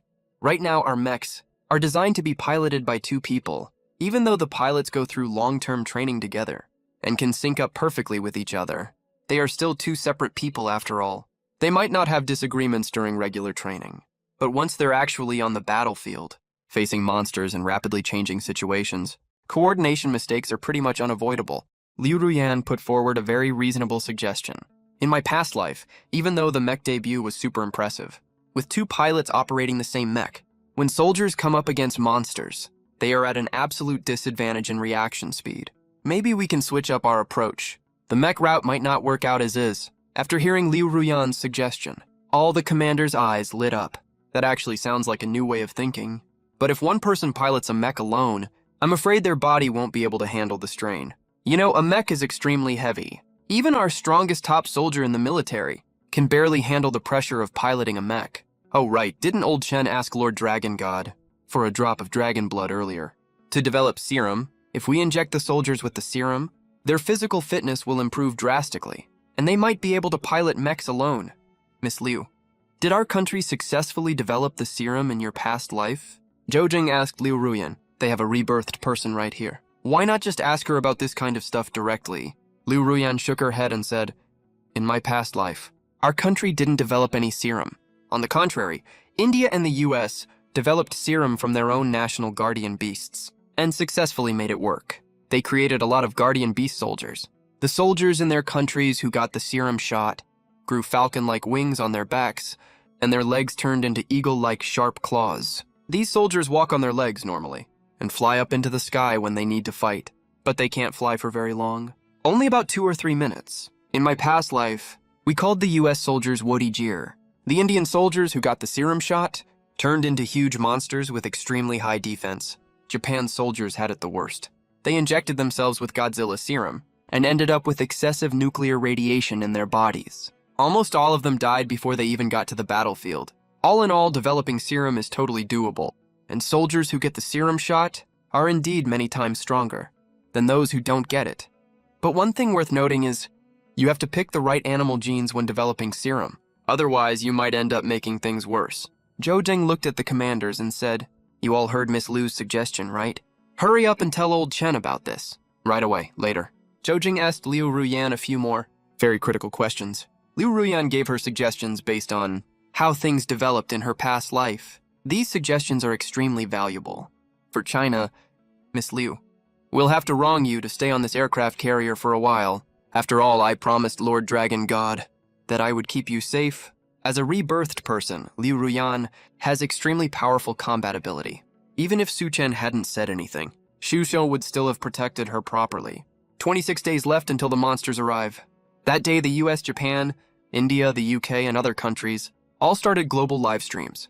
What they were streaming was feeding their own national guardian beasts, just like Su Chen did. Bald Eagle, Godzilla, White Elephant God. These national guardian beasts grow very fast. In just one day, Godzilla grew to over 300 meters tall, and silver blue light glowed on its back spines. No one knows what Japan fed it. India's White Elephant God also grew from 60 meters to 280 meters tall. Its huge body was like a giant mountain. It charged around recklessly when it moved. It even destroyed a large slum area during the live stream, causing tens of thousands of casualties. As for the US's national guardian beast, the bald eagle, it was even more terrifying. Its body grew to 800 meters tall, and its wingspan reached over 2,000 meters. When it spread its wings and hovered in the air, it blocked out the sun and the moon. It even stole all the limelight from Godzilla. But some Chinese citizens, after watching live broadcasts from various countries, immediately turned into shameless bootlickers, spammed online comments calling Daddy Uncle Sam. Please let me immigrate to your country. I'm such a huge fan of your bald eagle. That bald eagle is so cool. It's totally up my alley, fits all my preferences. Just to beg for US citizenship. I have no shot at getting US citizenship. It would be great if I can join India instead. Even though India has tons of terrible assault cases, but at least they have a national guardian beast. Seeing these absurd comments, lots of keyboard warriors immediately lashed out, tore those bootlickers a new one verbally. International conference. Baichuan invited Sakuda, and leaders from India and other countries. After all allies joined the call, the meeting officially kicked off. I've never felt so damn good before. Our white elephant deity is already over 300 meters tall now. I don't have to fear China at all anymore. Hey, Gallic Rooster, you've really come a long way, huh? John Bull, I think China is in trouble. A lot of people have even started transferring their assets overseas and preparing to immigrate. South Korea, tell me about it. Even I can clearly tell China is panicking. Japan, ha ha ha. Who asked them to not have a national guardian beast? Baichuan, everyone. The reason I called this meeting today is, for this matter, please look at the DCR. Baichuan opened a video clip. The video showed a giant mech nearly 100 meters tall. It stood between heaven and earth like a giant Iron Man. Its whole body was covered in blue and white armor. Its sharp, angular mechanical structure exuded cold industrial beauty and a hint of ferocity. Its head was shaped like an ancient samurai helmet. The B-type goggles on it glowed with faint blue light. The honeycomb reflective glass made it impossible to see what was inside. Further down, a turbo-nuclear reactor emitted orange light. The 6-barrel thrusters on its back spread out like wings. The mech's arm design was especially eye-catching. Its left arm was equipped with a divine star chain hammer. Its right palm can transform into a plasma cannon. When it moves, all armor plates slide precisely like muscles. The 3-layer shock absorption structure on its feet dug deep into the ground. Every step made the whole ground shake. After watching the video, leaders of all countries had their mouths wide open at this moment, with faces full of disbelief. Is this a mech? Oh my god, this mech is so cool. Boss Baichuan? Did you develop this mech? How much do you sell it for? Just name your price. Baichuan glanced across all the people present, then said this mech was not developed by me. It was developed by China. What? China? How is that possible? South Korea, this mech is exactly the same as the one I dreamed of last night. Damn China. They actually stole my idea. Baichuan looked at this bunch of his lackeys and couldn't help being speechless. Baichuan was totally fed up. I say, do none of you watch China's news channels? Gallic Rooster, Boss Baichuan. You know that we have a time difference with China. I can't catch their news broadcasts. John Bull. I have a time difference too. India. Even though our time difference with China is small. But Boss Baichuan, you know the situation in our country. I don't even have a TV. South Korea. Boss Baichuan, you know. What I watch depends on what our chi-bulls want to watch. Japan, Daddy Baichuan. You know, I have way more fun programs to watch. Who the hell watches news all day? Baichuan, idiots. You're all a bunch of fucking morons. This mech was unveiled live on China's news channel yesterday. Obviously, China wants to use it to fight our national guardian beasts. After everyone heard this, they immediately looked horrified. You know, the guardian beasts are their trump cards. Except for the US present here, all other countries have trash military power. Now that China has developed this mech, they can't help but feel scared. Boss Baichuan, do you have the specific data of this mech? Baichuan nodded. This mech is called the Wanderer. It is 88 meters tall, weighs 2,500 tons, uses a miniature nuclear reactor as power drive. Miniature nuclear reactor. All leaders' expressions turned serious at the same time. Boss Baichuan, I remember this technology. Even your Uncle Sam hasn't cracked it yet. Does that mean China has already developed it? We can't rule out that possibility. Such a huge mech. If you don't use a nuclear reactor as its energy core, there's no way you can power it. Look at the mech in the video. It can not only pull off all kinds of difficult moves, its flexibility is practically no worse than a real human's. That's enough to prove that China has already mastered fully mature micronuclear reactor technology. No wonder China isn't scared of our national guardian beast. Turns out they developed mechs a long time ago. Hey, South Korea, what the hell are you all worried about?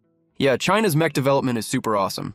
But the specs of this Ranger mech are just average anyway. It's only 88 meters tall. Not even as tall as our national guardian beast behemoth.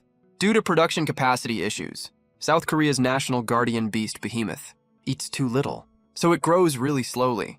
Even so, though, their guardian beast has already grown to 100 meters tall, but China's mech is only 88 meters tall, shorter than their guardian beast, so there's obviously nothing to worry about.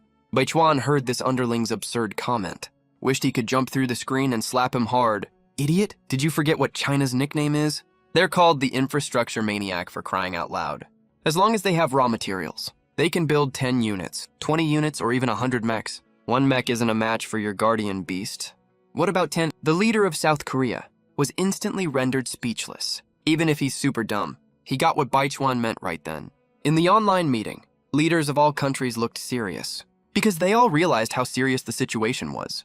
Boss Baichuan, I just thought of something. Knowing China's style, they usually announce one generation and hide the next one from the public. Now that they've unveiled the Ranger, does that mean their next generation of more powerful mechs is almost ready for launch? Baichuan thought for a moment, nodded and said, we can't rule that out. That's why I got everyone together today. I want to hear what you all think about China unveiling their mech. How do you think we should handle this? Japan?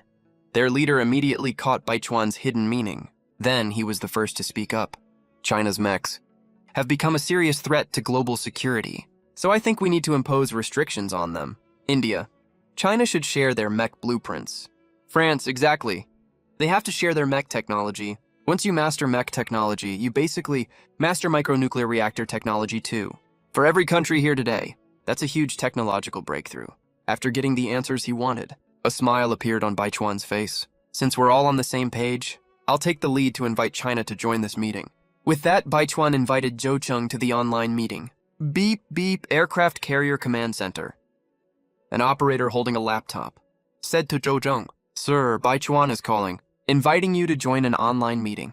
Zhou Cheng frowned slightly when he heard that, then looked at Liu Ruyan. Miss Liu, in your past life, did you know about this online meeting? If this conference call is a critical event in the original timeline, Liu Ruyan, who's a rebirth, would definitely know about it. Liu Ruyan thought for a few seconds, then nodded. She did know about this conference call in her past life. If I remember correctly, this call is to ask you to share the mech technology. Did we share it in the past life? Yes, we did, in the past life, to deal with the global monster crisis. Nim Chang shared this technology with Western countries, so they could also build mechs on their own. But because of the flaw of mechs requiring 2 pilots, even if every country built their own mechs, they still couldn't beat the monsters in the end. Xu Jing subconsciously stroked his chin. His mind was running a mile a minute. Speaking from personal feelings, he didn't want to share mech technology with Uncle Sam and other countries. After all, this is the result of China's pioneering scientists, working day and night for decades, that they painstakingly developed for the mech research and development. China invested massive amounts of manpower, resources, and money. Even looking at it from the global situation perspective, mech technology has to be shared. After all, the Earth is our shared home. If it's occupied by monsters, China can't hold it down alone. So after thinking it through thoroughly, Zhou Jing finally decided to share the mech technology. But of course, the technology isn't shared for free. You have to trade something of equal value for it. Besides, the apocalypse is coming soon. Food will obviously be the most valuable thing in the future. The call went unanswered for too long, so it hung up automatically. In the online meeting, what's up with Gao Luji? Why isn't he answering? Did he not see the call? Langzi country rep, is China's internet not working well? Japan rep, bullshit. Even uninhabited desert areas in China have signal. There's no way their signal is bad. India rep, come on boss. Why don't you call him again? Daichuan had no choice, so he called Zhou Jing again for a video call. This time the call got through very quickly, but it wasn't Zhou Jing who answered. It was Liao Xiong, China's first commander. Liao Xiong is around 50 years old, with a resolute face, sharp eyebrows, and piercing eyes. He exudes a sharp, battle-hardened aura, like a freshly unsheathed sword. After seeing Liao Xiong, Daichuan frowned slightly and asked, "Where is your Lord Zhou? Tell him to take the call. I have something very important to discuss with him." Liao Xiong smiled and said, "Old Deng, you can tell me whatever you need directly." Leaders of other nations looked annoyed after hearing this. South Korea rep, all of us here are national leaders. Why did China only send a commander? Are you looking down on us? Liao Xiong, keep yapping. And I swear, I'll cut off your cabbage supply. The South Korean leader's face changed slightly. Then he immediately changed his tune and said, China is a top global power. It's totally acceptable for their first commander to attend the meeting. After all, South Korea really knows how to bend when they have to. Baichuan, Commander Liao, this meeting involves confidential info and important decisions. Do you have the final say on matters here? Lao Xiong, of course I do. Baichuan, in that case, I'll just lay my cards on the table. We want China to release the mech design blueprints publicly. Back at the Aircraft Carrier Command Center, after hearing Baichuan's words, Zhou Zheng and Liu Wuyan exchanged a glance immediately. They really came for the mech blueprints just as expected. Lao Xiong, old fool. How thick is your skin? That you can say such shameless crap without even flinching. As a tough, seasoned commander, Liu Xiong has a very short fuse. He blows up at the smallest provocation. Hearing Baichuan say such brazen words filled him with utter contempt. Russia Rep Commander Liao, I advise you not to be so ungrateful. We're discussing this with you very seriously. India Rep, that's right. Sharing mech technology is a great act of kindness that benefits all humanity. It's an incredibly noble thing to do. Japan Rep, mech technology shouldn't be locked away. The South Korean leader was just about to say something, but when he remembered China could cut off their cabbage supply, he held back in the end. Baichuan, Commander Liao, common development has always been China's stated philosophy, right? Now that you've developed mech technology, you should share it with all of us. Shouldn't you? Liao Xiong, if that's what you think, then you should set an example first. Send me your national guardian beast first, and I promise I'll share mech tech with you for free. Baichuan, I hope you don't make the wrong choice. If you refuse to share the mech technology, what you will face is joint sanctions from multiple countries around the world. As soon as he said that, Lao Xiong couldn't help but sneer.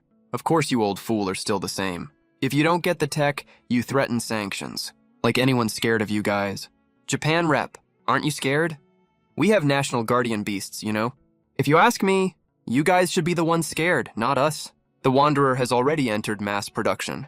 With China's infrastructure capabilities, we can build 10 mechs like this in less than a month.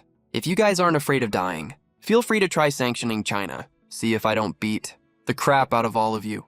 And at this point, a malicious grin suddenly appeared on Liao Xiong's face. Seeing the expression on his face, Daichuan suddenly had a bad feeling and quickly asked, "And what?" Spit it out. Liao Xiong, also, how can you be so sure that China only has the Wanderer model of mech? Leaders of all countries looked at each other in shock. Russia Repsi, I told you, when China reveals their first gen tech. Daichuan, so what will it take for you to share the mech technology with us? Before anyone knew it, Lao Xiong had already taken the initiative of this meeting. Something's off with South Korea. Why do I feel like I'm being set up by capital? The leader of South Korea glanced at the others, only to find none of them had realized yet. They had already been set up.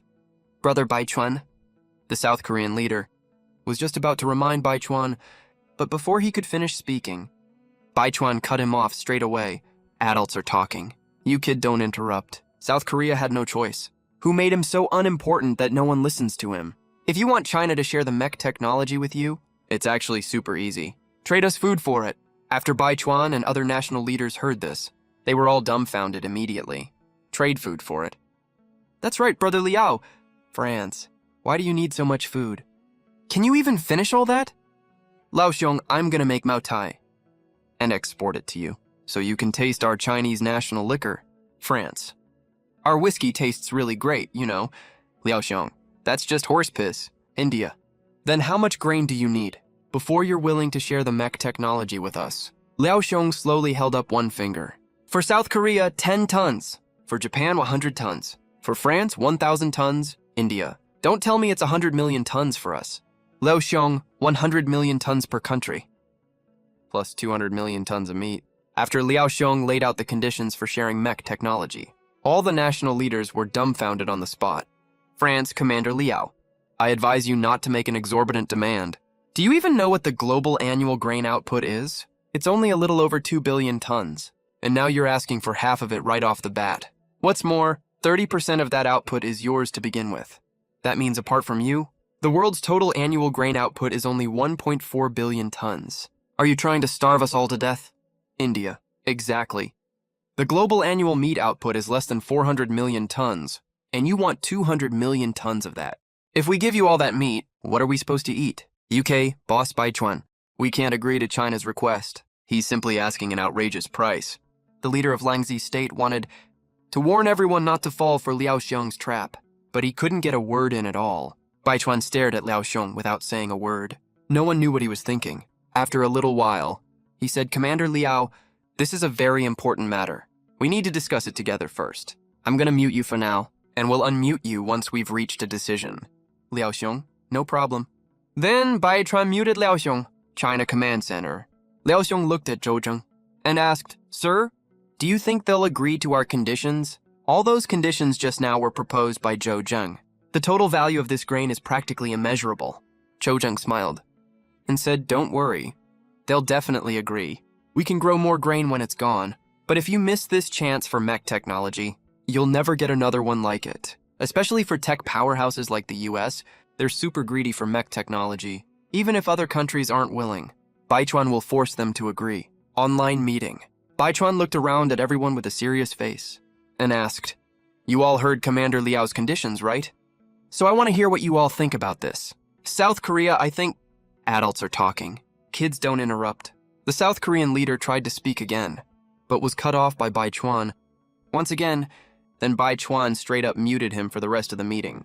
Before the meeting ends, South Korea definitely won't be able to speak anymore. The South Korean leader saw this and was burning with anxiety, but there was absolutely nothing he could do. He was already muted, so he couldn't even warn Bai Chuan even if he wanted to. Bai Chuan, all right. You all can share your opinions now. UK, I think China's conditions are a little too much.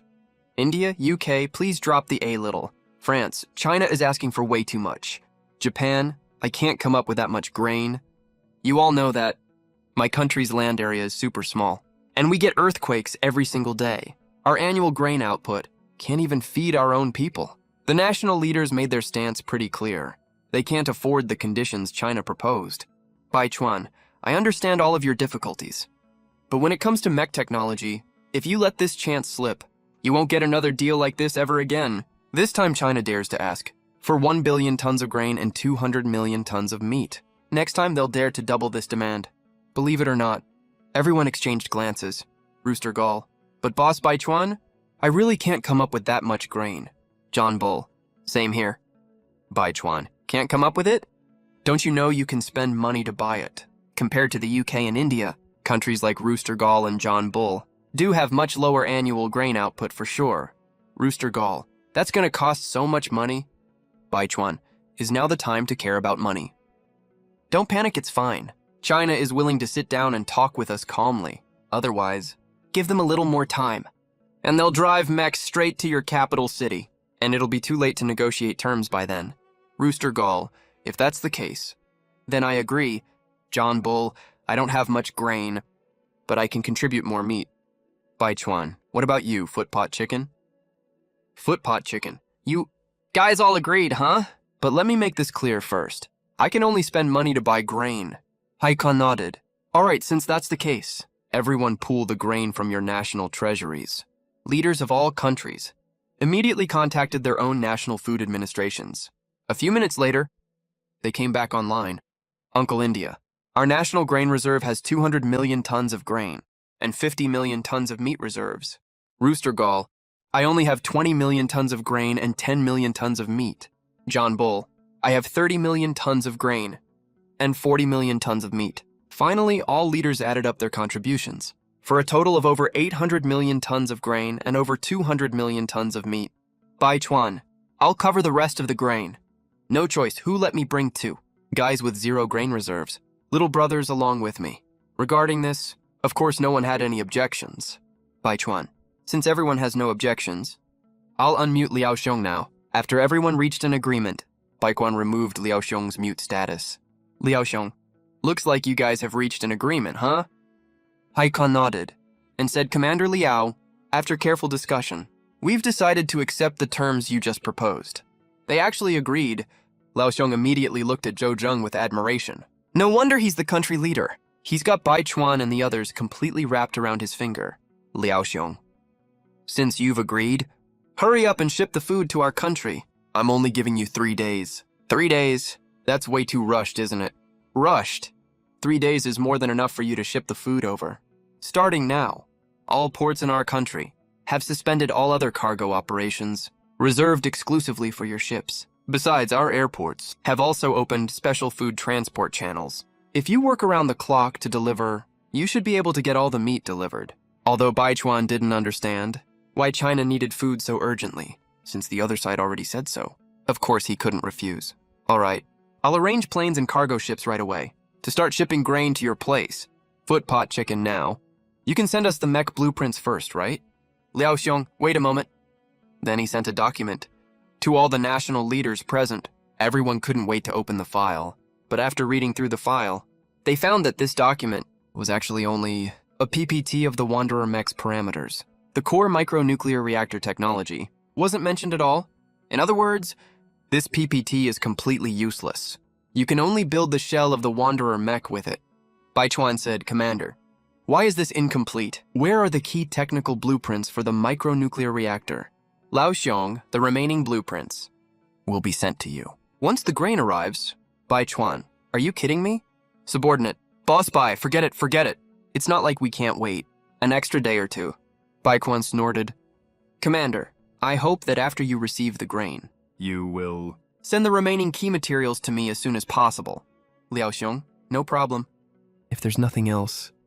Beep, Liao Xiong left the group chat. Baichuan was just about to announce the meeting adjourned when he suddenly noticed the leader of North Korea is still muted, so he unmuted the South Korean representative. South Korea rep, Boss Biden. You've all been tricked. The second his mute was lifted, the South Korean leader couldn't wait to speak up. Biden. Huh? Tricked by what?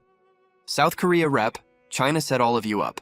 At the very beginning, we clearly asked them to share mech technology, but somewhere along the way, we fell right into China's verbal trap without noticing. Not only did we fail to force them to hand over the tech, we got conned into buying the mechs voluntarily. As soon as the South Korean leader said that, everyone else realized what had happened. Oh, right.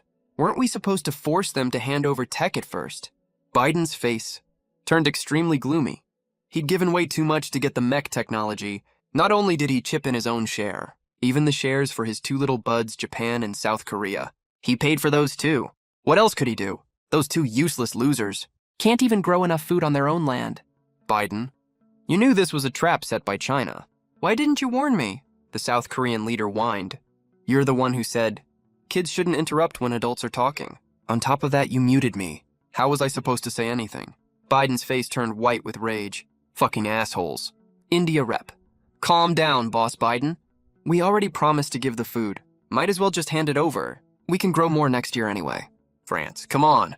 And the UK. We can just tighten our belts and eat less this year.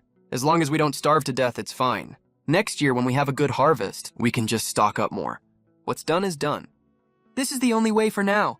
At China's command center, after Liao Xiong left the group chat, he stood up, saluted Zhou Zheng, and reported, mission successfully completed. Zhou Zheng patted his shoulder, clearly pleased, and praised, great job. Send out an order from now on. All domestic ports cease operation. Get ready to receive cargo ships from the US and other countries. Also, cancel all international flights.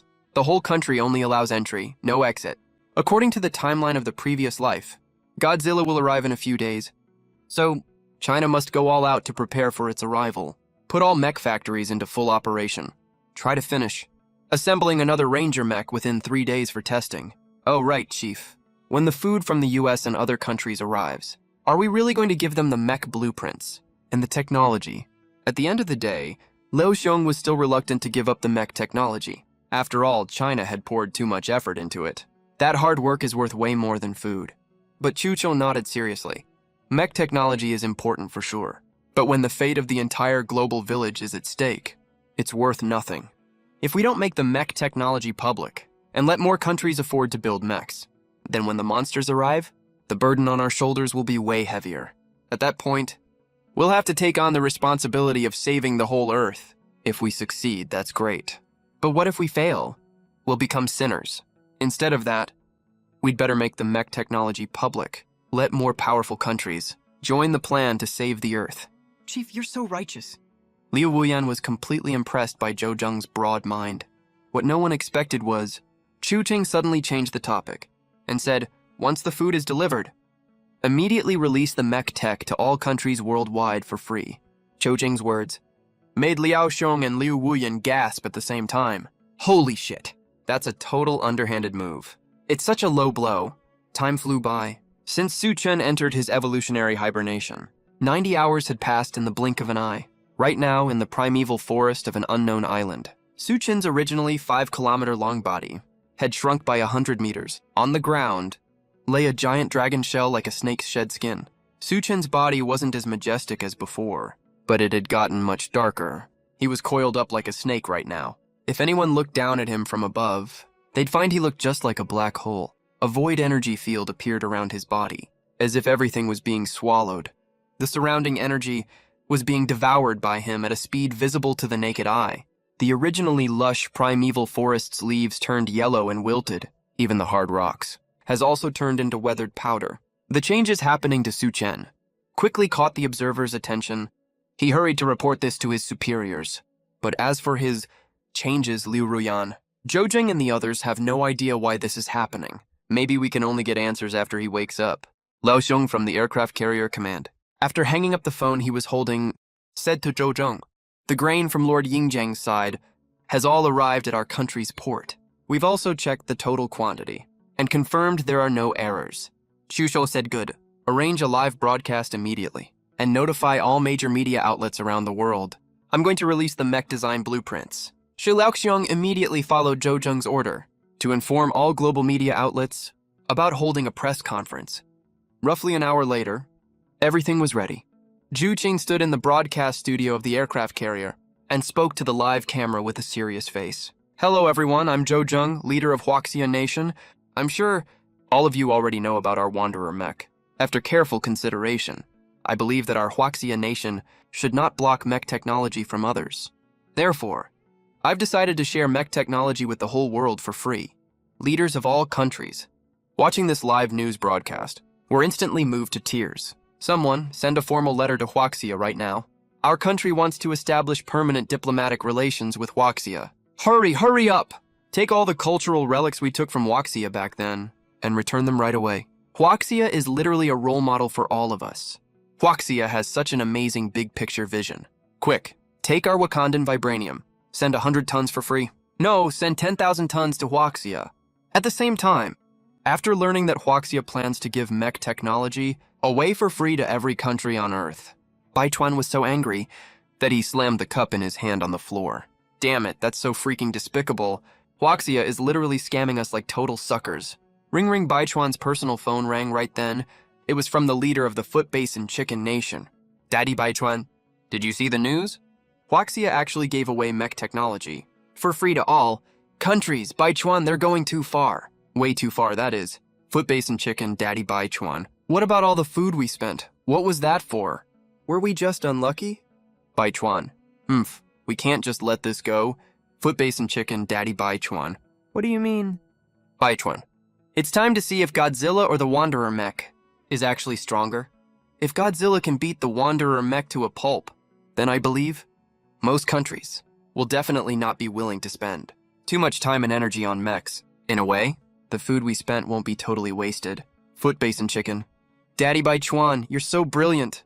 I'll send Boss Gi to test the true strength of the Wanderer Meki. Su Chen has been evolving for 95 hours. On the Bohai coastline below the aircraft carrier, tourists were braving the scorching sun, playing freely on the white sandy beach, and many more were playing in the shallow coastal waters. Suddenly, someone pointed at the middle of the sea in horror and said, "Look, what's that over there?" The tourists looked in the direction he was pointing and saw in the middle of the calm sea, a giant creature was walking towards the shore. Most of its body was submerged in seawater, and the part above water was already over 100 meters tall. Its whole body was covered in black scales, each one gleaming like metal. Jagged bone spikes jutted out from its back, faint blue light flickering inside them. Oh my god. Isn't that Godzilla, the guardian beast of the Foot Basin Chicken Nation? What's it doing in our country's waters?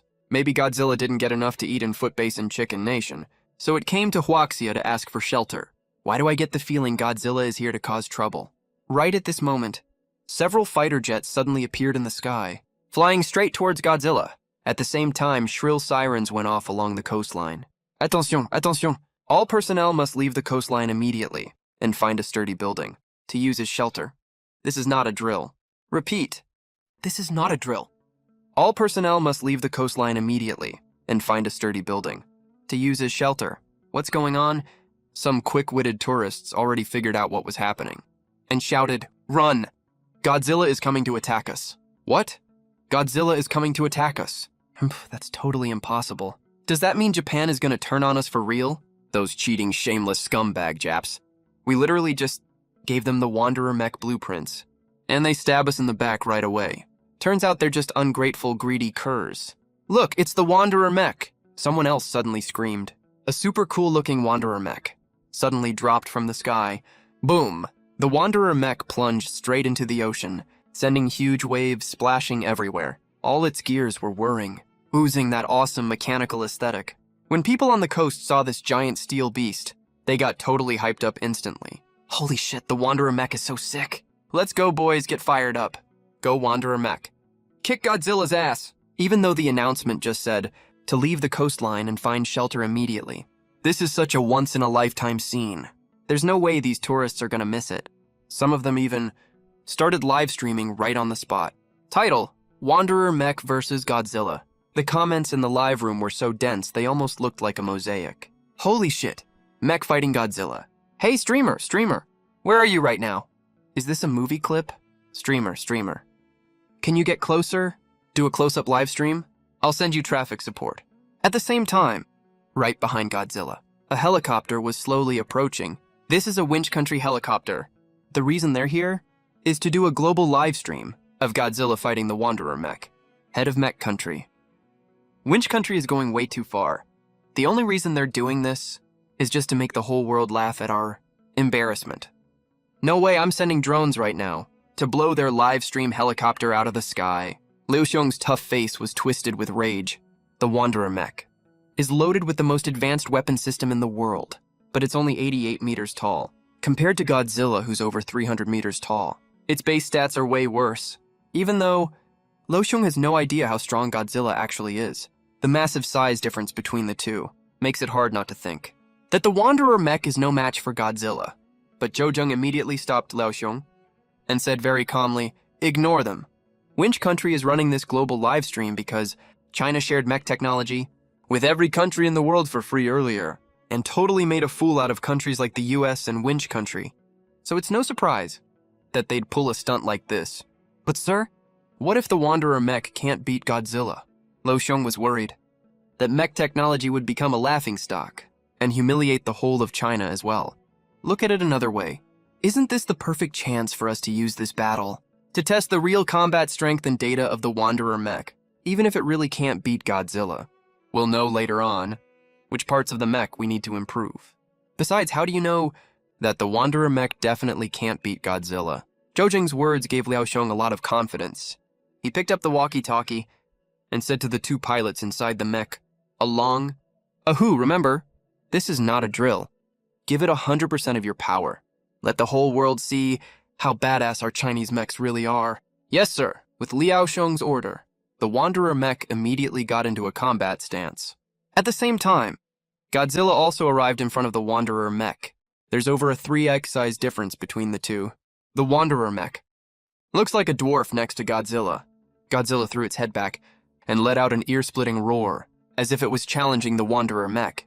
The terrifying sound spread out in the form of sound waves, blowing all the tables and chairs on the beach all over the place.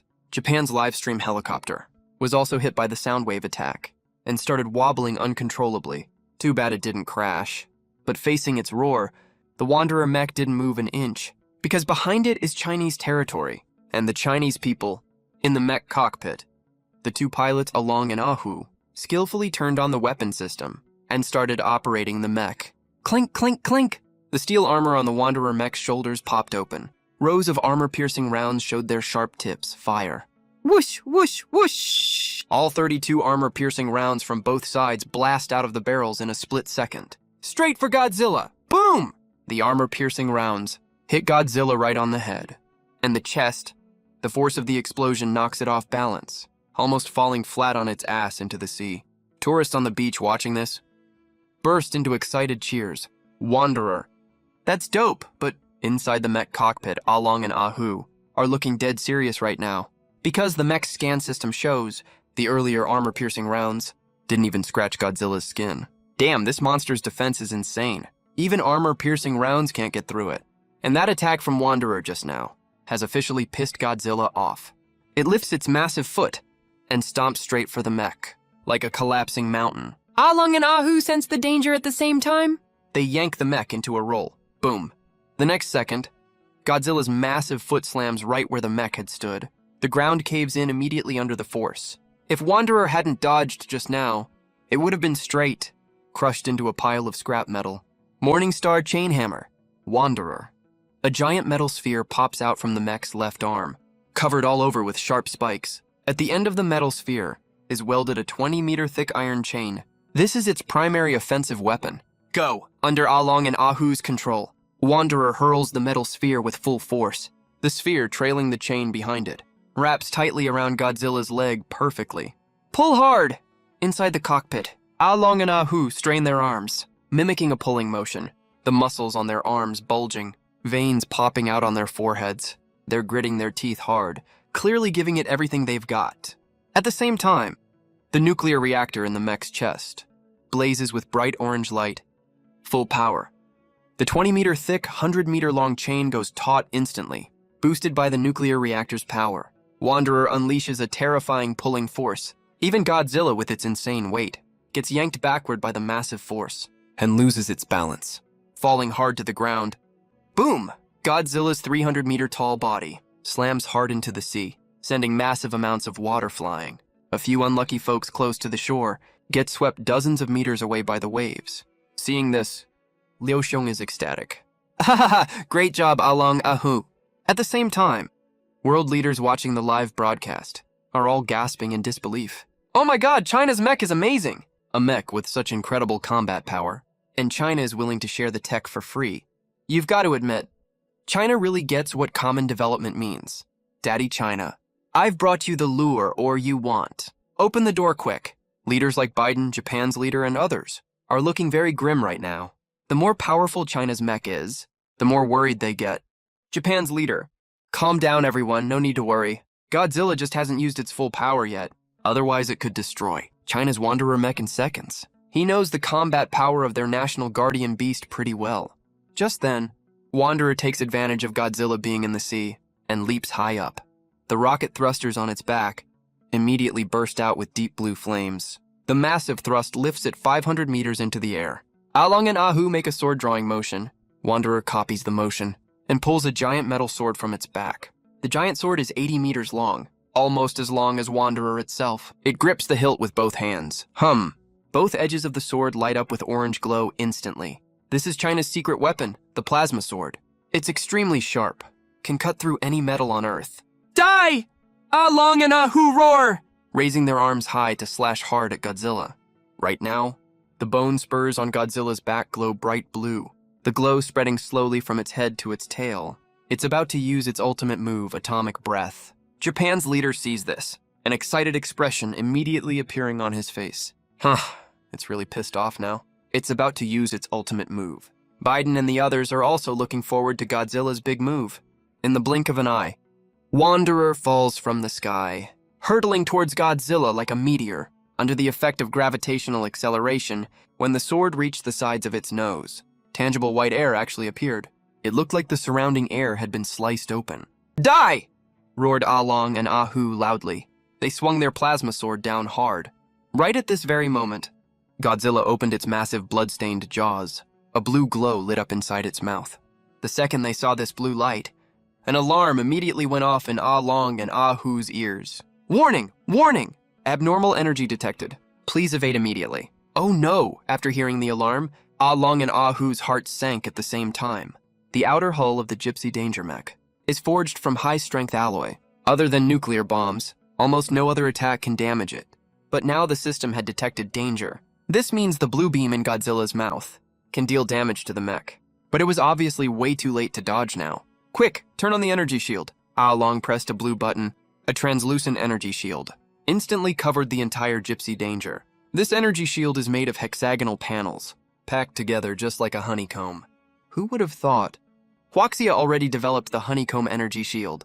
Daichuan's eyes were full of shock. You know, scientists from the US have been researching this tech for over a decade and never made any key breakthroughs. Yet Huaxia developed it way ahead of them and even installed it on their mech.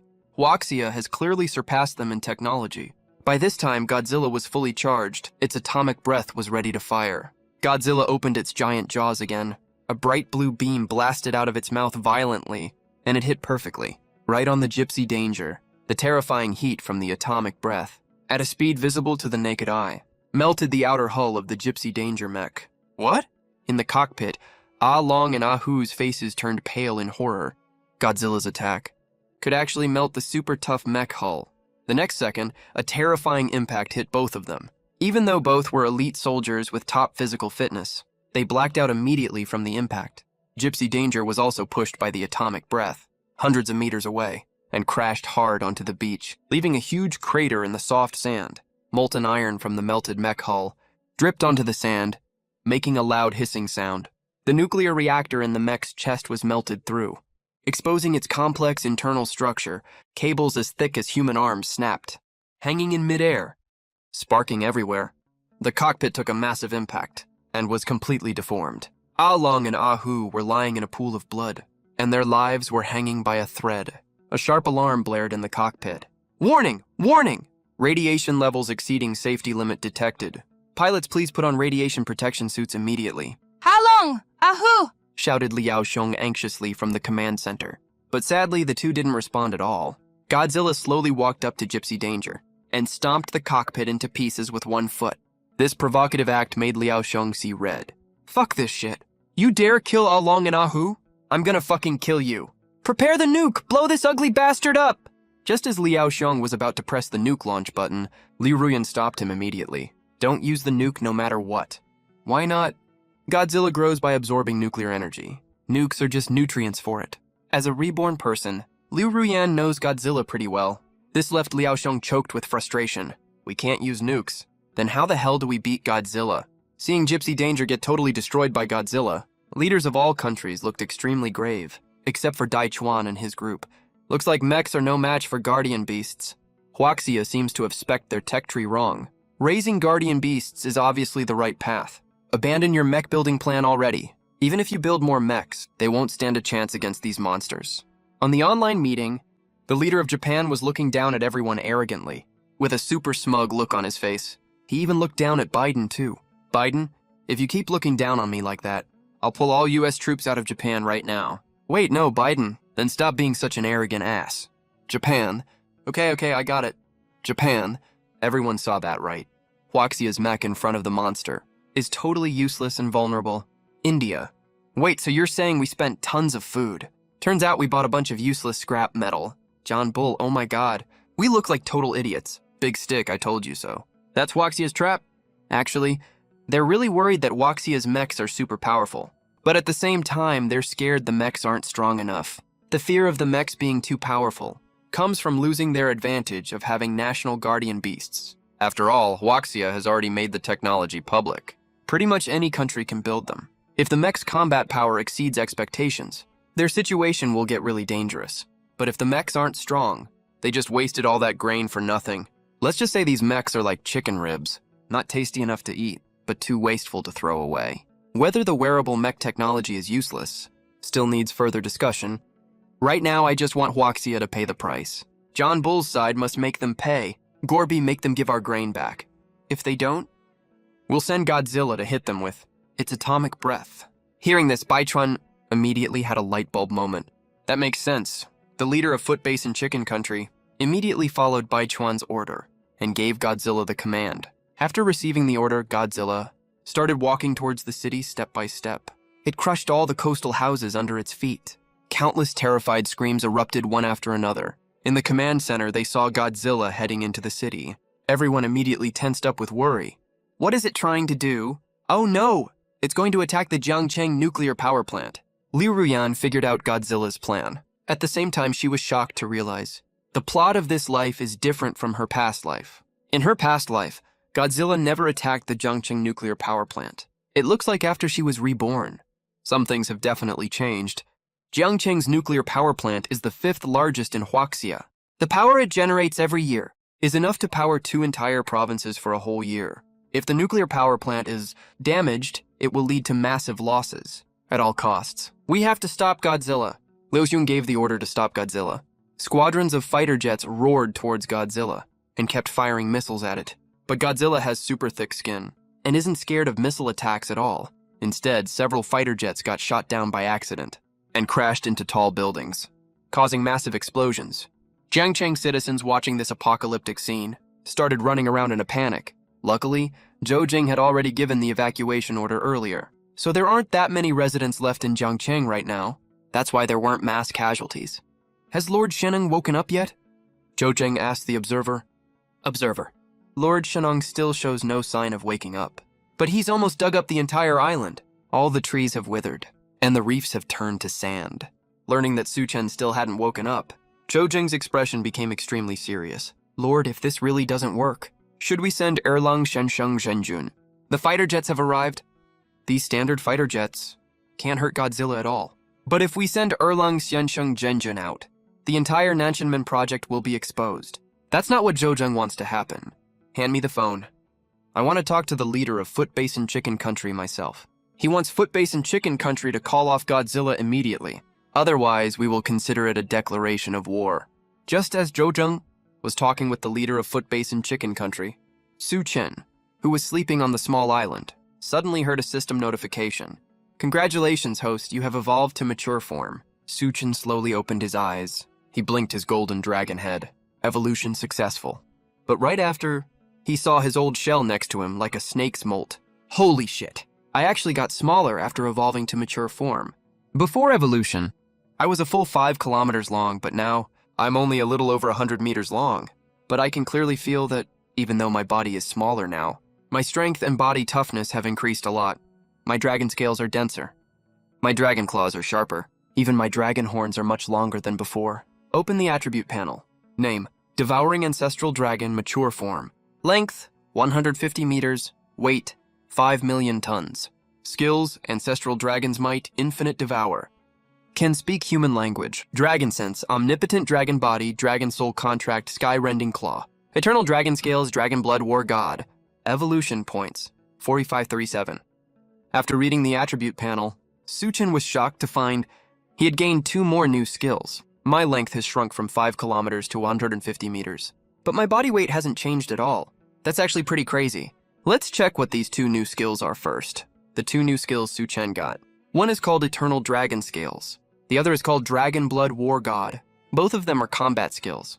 Of the 2, Eternal Dragon Scales makes all your scales fall off, which turn into tiny devouring ancestral dragons. Each tiny devouring ancestral dragon can parasitize inside a creature's body and keep devouring the creature's energy. Once the host creature's energy is totally sucked dry by these tiny dragons, they will return to Su Chen's body and bring back all the energy they devoured.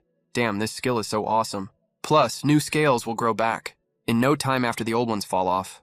Which means, as long as Su Chen keeps using Eternal Dragon Scales to parasitize other creatures, he basically has an endless supply of energy. That's super overpowered. Now let's look at Dragon Blood War God. How does this skill work? Dragon Blood War. God lets the host turn into human form without losing any combat power. Note that you can't use Sky-Rending Claw while this skill is active, or Eternal Dragon Scales. Note 2. Pair this skill with Omnipotent Dragon Body. To unlock a new combo skill, Dharma, Manifestation of Heaven and Earth. Note 3. After using this skill, you will get a nasty side effect of burning with lust. After reading the intro of Dragon Blood War God, Su Chen was totally confused like the black question mark meme. He couldn't use Sky-Rending Claw and Eternal Dragon Scales at the same time. That part made total sense to him. After all, when he turns into a human, he no longer has dragon claws or scales. So obviously he can't use these 2 skills, pairing it with Omnipotent Dragon Body. To get a new combo skill, Dharma Manifestation of Heaven and Earth. That's not hard to understand either. Su Chen is a Chinese guy. He grew up watching the 1986 version of Journey to the West and Investiture of the Gods. Dharma Manifestation of Heaven and Earth is exactly the power the Monkey King and Erlang Shen have. You know, the one that lets you grow super big? But what the hell is up with that burning lust side effect? But before he could figure out this side effect of Dragon Blood War God, he suddenly sensed a wave of energy coming from far away. He immediately used his dragon sense to check it out. Then he found out Jiangcheng is under attack by Godzilla. Godzilla is invading Jiangcheng. Su Chen's heart skipped a beat. Looks like the plot is still going the same way as his past life. The Wanderer didn't manage to stop Godzilla from advancing. He wondered if Zhou Zheng had kept Liu Ruyan safe. Su Chen couldn't stop worrying about Liu Ruyan and Yima, so he dove into the sea and swam quickly towards Jiangcheng. The reason he didn't fly in the sky was that Zhou Zheng had warned him never to reveal his true form unless it's absolutely necessary, even though he didn't get why Zhou Zheng told him that. Zhu Zheng is the country leader after all. He definitely thinks things through more than I do. Telling me not to reveal my true form must be because he has other concerns. But right as Su Chen got into the sea, he immediately sensed a strange wave of energy coming from the deep ocean. This energy? Su Chen frowned slightly. He sensed this energy didn't seem to be from Earth. Godzilla's roar came from somewhere along the coastline, so he didn't have time to care about that strange energy from the deep sea and swam quickly towards the shore. At the same time, Zhou Zheng was rarely furious at the aircraft carrier command center. He smashed the phone in his hand to pieces. He had just been on a call with the leader of Country J. He told Country J to call Godzilla back immediately. But the leader of Country J said, Godzilla feeds on nuclear energy. It sensed the nuclear power plant in Jiangcheng, which triggered its feeding instinct. It doesn't listen to his orders anymore now. What a lame excuse. That's total bullshit. If you ask me, Country J just wants to take this chance to destroy our nuclear power plant. Seeing Zhou Zheng's reaction, Lao Xiong already guessed what the Country J leader said on the phone. He asked Zhou Zheng angrily, Sir, Country J is deliberately provoking us. We have to fight back. That's right, we have to fight back. Zhou Zheng always advocated for peaceful development before, but he can't take it anymore now. He's gonna make Country J pay for what they did. Sir! Lord Shenong has woken up. Just then, the soldier sent earlier to guard Su Cheng sent back this great news excitedly. Lord Shenong has woken up. Chushou, Liu Nuyan, and Liao Xiong all looked overjoyed. Where is Lord Shenong right now? He just jumped into the sea and is swimming towards Jiangcheng. Our radars didn't pick him up at all. Where exactly is Lord Dragon God? Su Chen can avoid radar detection. Zhou Zheng and his group have known this for a long time. Now that Lord Dragon God has woken up and is heading straight for Jiangcheng, that means he will take care of Godzilla. Great. Our nuclear power plant can finally be saved. At the online meeting, Winch, the head of China, just called me and told me to recall Lord Godzilla. Bai Chuan, what's your take? Winch, I told him. Lord Godzilla feeds on nuclear energy. It sensed the nuclear power plant in Jiangcheng. I can't recall it anymore. India and Japan chimed in. You Jap bastards are still as evil as ever. Aren't you scared China will get back at you for this? Even though you have Godzilla as your national guardian beast, China is not a pushover either. South Korea. China doesn't even have a national guardian beast. What a load of crap. They're nothing top tier. John Bull, UK didn't say a word. China's strongest combat force is that Wanderer mech. But it's no match for Lord Godzilla at all. Japan doesn't need to worry about their retaliation at all. Japan has a point. Besides, I have all you allies backing me up. If China really dares to get back at me, you guys have to have my back. South Korea, don't worry. I'll definitely be on your side when the time comes. At this moment, a smug look appeared on Baichuan's face. China had made these several countries suffer huge losses earlier and turned them into a global laughingstock. Today they have to let out this anger no matter what. Japan, everyone come watch the live stream. Watch how Lord Godzilla destroys China's nuclear power plant. Leaders of all countries immediately stayed in front of their TVs to watch the live broadcast. At this moment, Godzilla has already reached the core area of Jiangcheng. There are lots of tall buildings here, extremely prosperous. The 200-meter-tall office buildings barely reach Godzilla's big head. One stomp from him crushed over a dozen buildings. Office buildings that can withstand magnitude 8 earthquakes are as fragile as a block of tofu in front of him. They collapse and shatter with a light bump. At this moment, in a high-rise only over 300 meters away from Godzilla, a group of men and women are on the roof, with despair all over their faces, watching Godzilla approach them step by step. Among this group of people, there is a very beautiful woman. She is wearing an OL business suit, white shirt on the upper body, black stockings on the lower body. Her figure is absolutely killer, like she just walked out of a comic book. Paired with her peerless, beautiful face, even among dozens of people, she is quite eye-catching. President Lin, Godzilla seems to be coming our way. What do we do, Lin Yu? Wei's pretty face turned cold. Her eyes were full of despair. How would she know what to do? She is just an ordinary person, and can't beat Godzilla. Damn it, Liu Ruyan. Why aren't you answering your phone? Lin Yue and Liu Ruyan are best friends, so close they can share the same pair of underwear. Just the day before yesterday, Liu Ruyan suddenly asked to borrow a large sum of money from her, saying it was for urgent use. Lin Yue thought Liu Ruyan had run into some trouble, so she personally brought the money and traveled from Longcheng to Jiangcheng. But when she arrived at Liu Ruyan's company, she found her best friend was not there, and she wouldn't answer the phone. Just when she was about to leave, Godzilla suddenly attacked Jiangcheng. It rampaged all the way through the downtown just now, causing a large-scale power outage across the city. Then she was trapped on the roof. Can't go up, can't get down either. She can only watch Godzilla approach the building step by step. Then someone knelt down and kowtowed to Godzilla, mumbling, "Don't come over. Please don't come over." Almost everyone was praying silently in their hearts that Godzilla wouldn't come this way. But sometimes, fate just likes to play tricks on people. The more they prayed, the closer Godzilla got to them. No way around it, Liu Ruyan's company just happened to be exactly on the same line as the nuclear power plant. Godzilla was walking straight towards the nuclear power plant. Its huge body crashed into this high-rise building. All the glass on the building shattered instantly. Walls collapsed. The hundreds of meters tall building shook violently. The whole building tilted severely. The office on the roof was in total chaos. Everyone was desperately grabbing everything they could hold. But a few unlucky guys slipped directly off the floor and fell. Lin Yue held the leg of the office desk tightly. That's why she didn't fall. Is there anyone to save us? Lin Yue was already scared pale at this time. Guys, look quick. Superman, at a time like this, someone suddenly yelled out of nowhere. Then everyone turned to look out the window in unison. I saw a handsome guy just like Superman, floating in midair.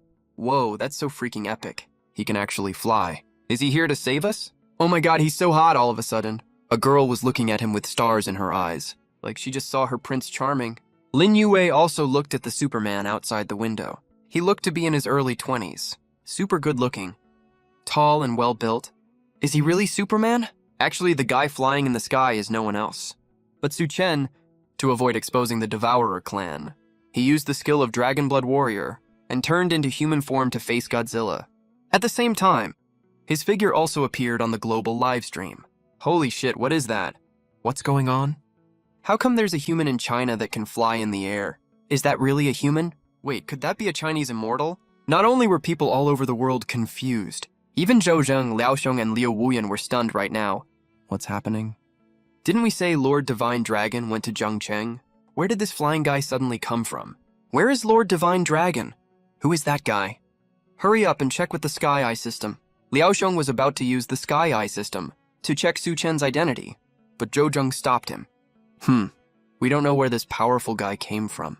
We must not provoke him. He still doesn't know if Su Chen is friend or foe, or even what his background is at all, so he didn't dare to act recklessly. Your Majesty, could this be some great cultivation master? Legend says only cultivators can fly on clouds. Zhou Cheng rolled his eyes at him.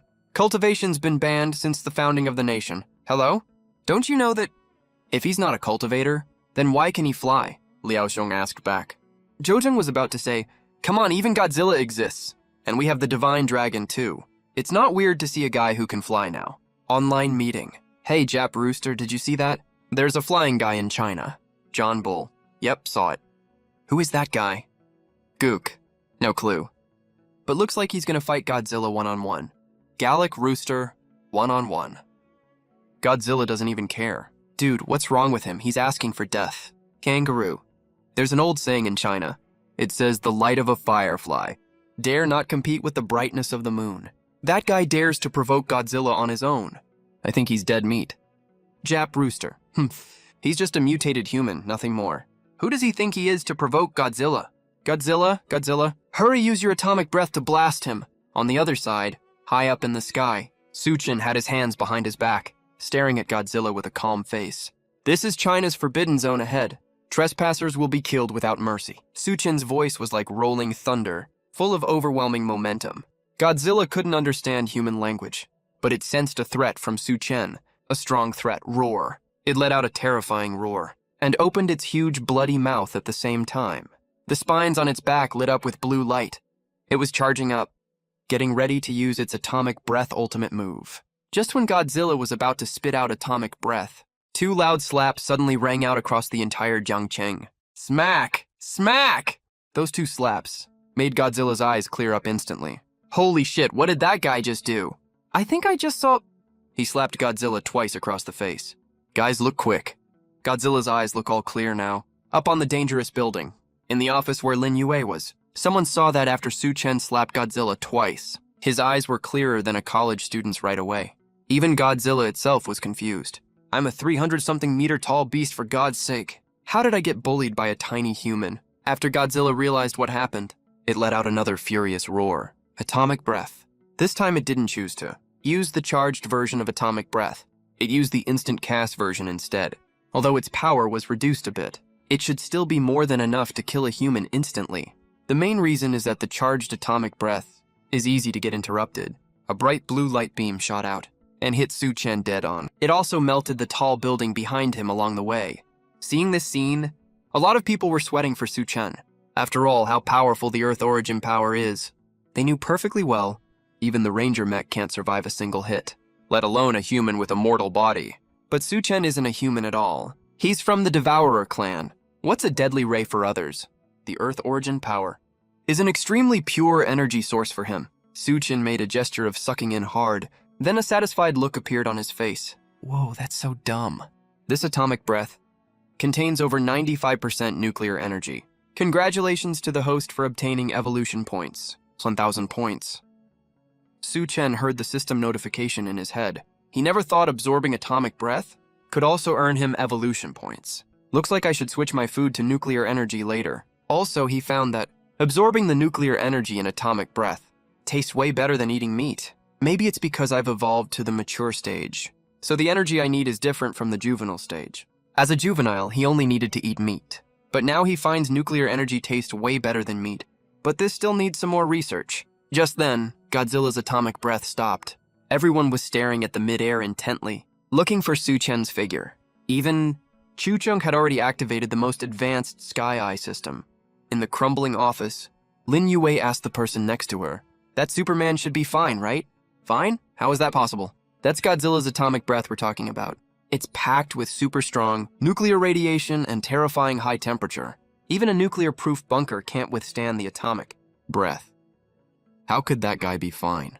Hearing this, Lin Yue's delicate face was full of worry. She really didn't want that Superman to get hurt. But right at this moment, suddenly someone with sharp eyes spotted Su Chen. "Guys, look. The Superman is fine." Lin Yue's face lit up with joy and looked over quickly. Sure enough, she saw Su Chen standing completely unharmed in front of Godzilla. The atomic breath just now couldn't even get a single corner of his clothes dirty. He's totally a real Superman. He survived the atomic breath head-on with no injuries. That's so awesome. I just wonder if this Superman is here to protect China. If yes, that'd be absolutely great. Aircraft Carrier Command Center. Zhou Zheng, Liu Ruyan, and others saw the unharmed Su Chen, and all of them looked completely shocked. This guy is freaking insane. Zhou Zheng couldn't hold back at this moment, and blurted out a line that didn't fit his status. He couldn't help it. The shock Su Chen brought him was just way too big. Liu Ruyan stared closely at Su Chen. For some reason, she felt a familiar aura coming from this man. "Miss Liu, did this Superman ever appear in our country in your past life?" Zhou Zheng asked Liu Ruyan with a serious face. Liu Ruyan shook her head. "In my memory, there's no information about this Superman at all.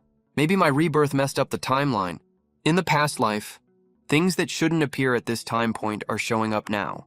Hearing this explanation, Zhou Zheng thought it made sense. Actually, he had just sent people from the IT department to investigate Su Chen's identity, but the IT department checked all 1.4 billion people in the country, even those whose household registrations were canceled, and checked them all again, but still couldn't find any info on Su Chen.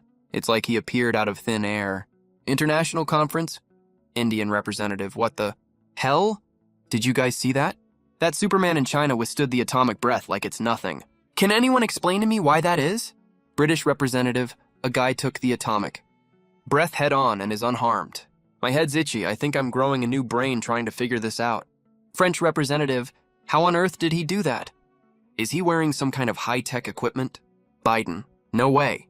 Even if China's technology is super advanced, there's no way they could develop equipment that can withstand the atomic breath. South Korean representative, so you're saying that guy is actually a real Superman? Everyone fell silent. What's China saying about this? Do they know who this guy is? Japanese representative. According to the info I got. China also has no idea who he is. Biden. Even they don't know. Well, that's very interesting. Maybe we can reach out to this Superman. Biden's words made all the leaders' eyes light up. They knew exactly what Biden meant. Japanese representative Daddy Biden. I bet Huaxia will be the first to reach out to that guy. They'll even offer super high stakes to recruit him as Huaxia's national guardian. Daichuan, let's offer him a deal he can't refuse. Huaxia may be rich, but there's no way they're richer than all of us combined, right? Above Jiangqing, Suchen is hovering in midair, his eyes fixed on Godzilla. Godzilla saw that his Earth origin power didn't hurt him at all. It flew into a rage immediately. It raised its huge paw and swatted at Suchen. Godzilla's massive paw was just like the legendary Buddha palm falling from the sky. It felt super oppressive. The full force of its paw strike, powered by its huge weight, could easily crush a 100-meter tall building. But right before Godzilla's paw hit Suchen, it stopped abruptly. It wasn't that it wanted to spare Suchen. It was an invisible force, stopping it from slapping down. Godzilla bared its teeth, looking furious. That was a very human-like straining expression. But no matter how hard it tried, its paw couldn't move down even a single millimeter. Kneel! Suchen roared. Then a powerful dragon aura erupted from his body. Ancestral Dragon's aura. This was his first skill after becoming the devouring ancestral dragon. The powerful pressure was like a falling star, crushing Godzilla so hard it couldn't even straighten its back. There was a loud thud. Godzilla knelt straight down in front of Suchen. Everyone was shocked, speechless by this scene. Godzilla is actually kneeling to that Superman. Wait, am I hallucinating? Actually, the reason Godzilla was pressed to the ground by Suchen's ancestral dragon aura and couldn't get up is no coincidence. The reason the ancestral dragon is called Ancestor is that it's the ancestor of all living beings. The devouring ancestral dragon might not be Godzilla's direct ancestor, but it has the word ancestor in its title after all. It's an ancient existence from the early days of the universe. Godzilla only awakened a tiny bit of atavistic bloodline, that's all, in front of a real ancestor. It's not even worthy of tying its shoes.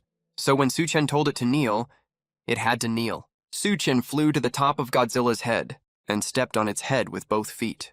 Godzilla's neck immediately creaked under the pressure because Suchen weighs as much as 5 million tons. If he hadn't held back his power, he would have crushed Godzilla into pulp instantly. After feeling the ancestral dragon aura and that terrifying weight, Godzilla immediately looked at Suchen with complete reverence. Suchen asked it in the dragon language. "Can you understand me?" Godzilla couldn't nod its head. It could only blink its eyes and whimpered softly. To show that it understood, Suchen curled the corner of his mouth into a smile and asked, "Submit or die? Pick one." Whimpering? The once ferocious Godzilla instantly turned into a cute, silly, whimpering mess, begging, "Please spare me, boss. I'm willing to submit to you." Suchen nodded in satisfaction after hearing that. "In that case, I'll spare your life, but to make sure you don't betray me later, I have to do something. Give you a little special treatment." Dragon Soul contract? Suchen put his palm on Godzilla's forehead. A tiny black dragon shot out from his palm and entered Godzilla's glabella. The little black dragon drilled into Godzilla's soul and locked its soul tightly in place. Then, a dragon-shaped mark lit up on Godzilla's forehead. That meant the Dragon Soul contract was successfully cast. From now on, Godzilla will be Suchen's puppet. It has to do whatever Suchen tells it to do. Even if he tells it to die, it can't resist at all. At the same time, a virtual projection of Godzilla appeared in Suchen's mind. He had a thought and ordered the projection, "Wag your tail." The next second, Godzilla wiggled its butt and wagged its tail. That wag was no small deal. It immediately knocked down several surrounding buildings. Holy crap, stop right now. Godzilla stopped immediately. Seeing that he could command Godzilla however he wanted, Suchen felt awesome. "All right, go stay in the ocean for now. I'll come find you later." Whimpering. Godzilla wagged its tail obsequiously, then got up and walked towards the ocean. When Lin Yue and the others saw Godzilla leave, they all breathed a sigh of relief. "Great, Godzilla is finally gone." "Yeah, we're finally saved." Just when everyone thought they were safe, the building suddenly started tilting. Everyone was left hanging in midair. Just now, when Godzilla was swinging its tail to escape, it accidentally hit the building, which made the already teetering building completely unable to hold up any longer start collapsing catastrophically. Everyone screamed in terror. Suchen, who was just about to leave, heard the screams and looked up, only to find several people falling from a 100-meter high altitude. Oh no, his face darkened, and he immediately flew mid-air to save people. A few unlucky guys hit the building structure, were decapitated on the spot. Only one, super sexy lady in a LV professional suit, was unharmed. Su Chen flew over quickly and held her in his arms. Damn, what a killer figure. Lin Yue has a curvy and well-proportioned figure, even though her face was full of panic right now. That stunningly beautiful face of hers still caught Su Chen's eye immediately. Lin Yue thought she was definitely going to die, but suddenly she was grabbed by strong arms mid-air. Almost subconsciously, she curled up into Su Chen's arms and clung to him tightly. Countless rocks fell from above and hit Su Chen. But he was just like Superman and protected Lin Yue with his steel-like body. When the entire building collapsed with a loud boom and all the dust settled, Lin Yue finally opened her eyes. The first thing that came into her view was a handsome, tough-looking face. "It's Superman, you saved me." "Thank you," Lin Yue said with a face full of gratitude. Su Chen was just about to say it's nothing, when he suddenly felt a hot flush spread all over his body. Oh no, it's the side effect of the Dragon Blood War God skill. This hot feeling was as fierce as a flood or beast, and Su Chen could barely handle it. Looking at the sexy and beautiful Lin Yue in his arms, he asked, "Can you save me now?" Lin Yue looked at Su Chen with a confused face, but Su Chen had no time to explain to her. He used Dragon Sense and quickly found a hotel nearby. He picked up Lin Yue and flew over there. When they arrived at the hotel, Lin Yue immediately understood what Su Chen meant. She wanted to refuse at first, but Su Chen's pained expression made her feel a little bad for him. Besides, Su Chen's temperature was scarily high, and he didn't look like he was faking it. She just heard him mention the side effect of Dragon Blood War God. Could it be that when he was fighting Godzilla, he used some special power that caused this? But no matter what, Su Chen fought Godzilla just now to save her. After all, she should do something to repay him. "Fine, but you..." Before Lin Yue could finish her sentence, Su Chen pushed her down onto the bed. "I'm clearly still a virgin. How did I suddenly start moving my waist like this?" On the other side, at the aircraft carrier command, Zhou, Liu Ruyan, and the others stared at the computer screen in shock. "Liao Xiong, what's going on? Why did Godzilla suddenly leave Jiangcheng?" Zhou, the look on its face when it left Jiangcheng made it look just like a dog. Liu Ruyan, "It looks like that Superman tamed it." "Where did he go, Liu Ruyan?" "I think I just saw him carry a woman and fly to a hotel." "Liao Xiong, Miss Liu, do you think that collapsed building looks like your company?" Liao Xiong pointed at a collapsed building and said to Liu Ruyan. On the top of that building, the crooked characters of Liu Group were still hanging there. Liu Ruyan saw the collapsed building and was just about to say, "It's fine. She doesn't need to run a business anymore anyway." But suddenly she thought of something. Her best friend Lin Yue was probably still waiting for her at the company. Earlier, to feed Lord Divine Dragon, she had spent all the money in her account, so she went to borrow some from Lin Yue. Lin Yue said they hadn't seen each other for ages, so she would transfer the money in person and catch up with her while she's at it. To avoid exposing Lord Divine Dragon, she asked her best friend to wait for her at the company. But now the company building has collapsed. "Oh no, my best friend is still inside." After Liu Ruyan realized this, she immediately said to Zhou, "Lord of the Nation, can you send someone to save my best friend Lin Yue?" Xu Xun naturally wouldn't refuse, so he immediately asked Liao Xiong to lead the rescue team personally. Liu Ruyan also went with them to find Lin Yue. International Conference. Baichuan once again invited leaders of various countries to join the online meeting. He looked at the leader of Jiaopenji country and asked, "What's up with your Godzilla? How come it suddenly stopped attacking the Jiangcheng nuclear power plant?" "South Korea. Yeah. I saw your Godzilla in front of that Superman. It was just like a dog, wagging its tail and looking super obsequious." The leader of Jiaopenji country had a super constipated look on his face and said, "I have no idea what's going on either. Godzilla suddenly stopped listening to my commands. Even when I tempted it with nukes, it still ignored me completely." Daichuan frowned hard. "How could that be?" "John, I think Godzilla's weird behavior has everything to do with that mysterious Chinese Superman. Guruji, I suggest we head to China right away and get that Superman to join our side." The Korean guy agreed. Daichuan thought for 2 seconds and agreed to Guruji's proposal. "In that case, no time to waste. Let's leave right now." Jiangcheng Luxury Grand Hotel, looking at the messy bed sheets, and Lin Yue, who was limp as a rag on the bed, and a few crimson stains, Su Chen thought, "No way, I actually got her first time." He'd always thought that someone like Lin Yue, who's total goddess level in looks and figure, would have lost her virginity long ago. He never expected he'd be her first. But after a whole night of release, the side effects of the Dragon Blood Warrior ability finally wore off. Just as he was about to get up and leave, someone suddenly knocked on the hotel door. Su-chen sensed who was standing outside the door. It was Liu Wuyan and Liao Xiong. Damn, how did they find this place? Did my identity get exposed? That can't be right. When I used the Dragon Blood Warrior skill, I looked nothing like the ancestral devouring dragon. Logically speaking, Liu Wuyan shouldn't know who I am. Knock, knock, knock! The knocking sounded again. Su-chen had no choice but to go open the door. Then Liu Wuyan rushed right in. She didn't even spare Su-chen a second. Glanced before heading straight for the bedroom. Next, she saw the super awkward, blush-worthy scene. Yan Yan, what are you doing here? When Lin Yue saw Liu Wuyan, she asked in total shock. Wei, thank God. You're alive. Liu Wuyan threw herself onto the bed and hugged her best friend tight. Her tears were like loose pearls, rolling down her cheeks nonstop. Yesterday, she and Liao Xiong searched the whole building, but couldn't find Lin Yue anywhere. But when they tracked Lin Yue's phone, it showed she was still inside the building. Liu Wuyan thought her best friend was buried under the collapsed building. She even sent a professional rescue team. They dug through the rubble all night, but only found Lin Yue's phone in the end. No sign of her at all. Liu Wuyan thought her best friend was dead. Then they checked the security footage and found that when the building collapsed, the Superman had rescued Lin Yue and brought her to this hotel. That's why she came looking for her here. And sure enough, she found her best friend alive. Su-chen stood at the door watching Liu Wuyan cry tears of joy. He was completely stunned on the spot. Wait, what the hell is going on? Lin Yue took Liu Wuyan's hand and introduced her to Su-chen. This is my best friend, Liu Wuyan. Isn't she pretty? Your best friend? Su-chen's mind went blank. He thought to himself, the world is so damn small. Liu Wuyan stood up and walked over to Su-chen, holding out her slender, soft hand. Hello, Superman. My name is Liu Wuyan. Thank you so much for saving my best friend. She already thanked me for that. A lot of times, actually. As soon as he said that, Lin Yue's face immediately turned bright red. She looked super shy and flustered. Liu Wuyan glanced at the messy bedsheets and her best friend's still flushed face and immediately knew how wild last night was for the two of them.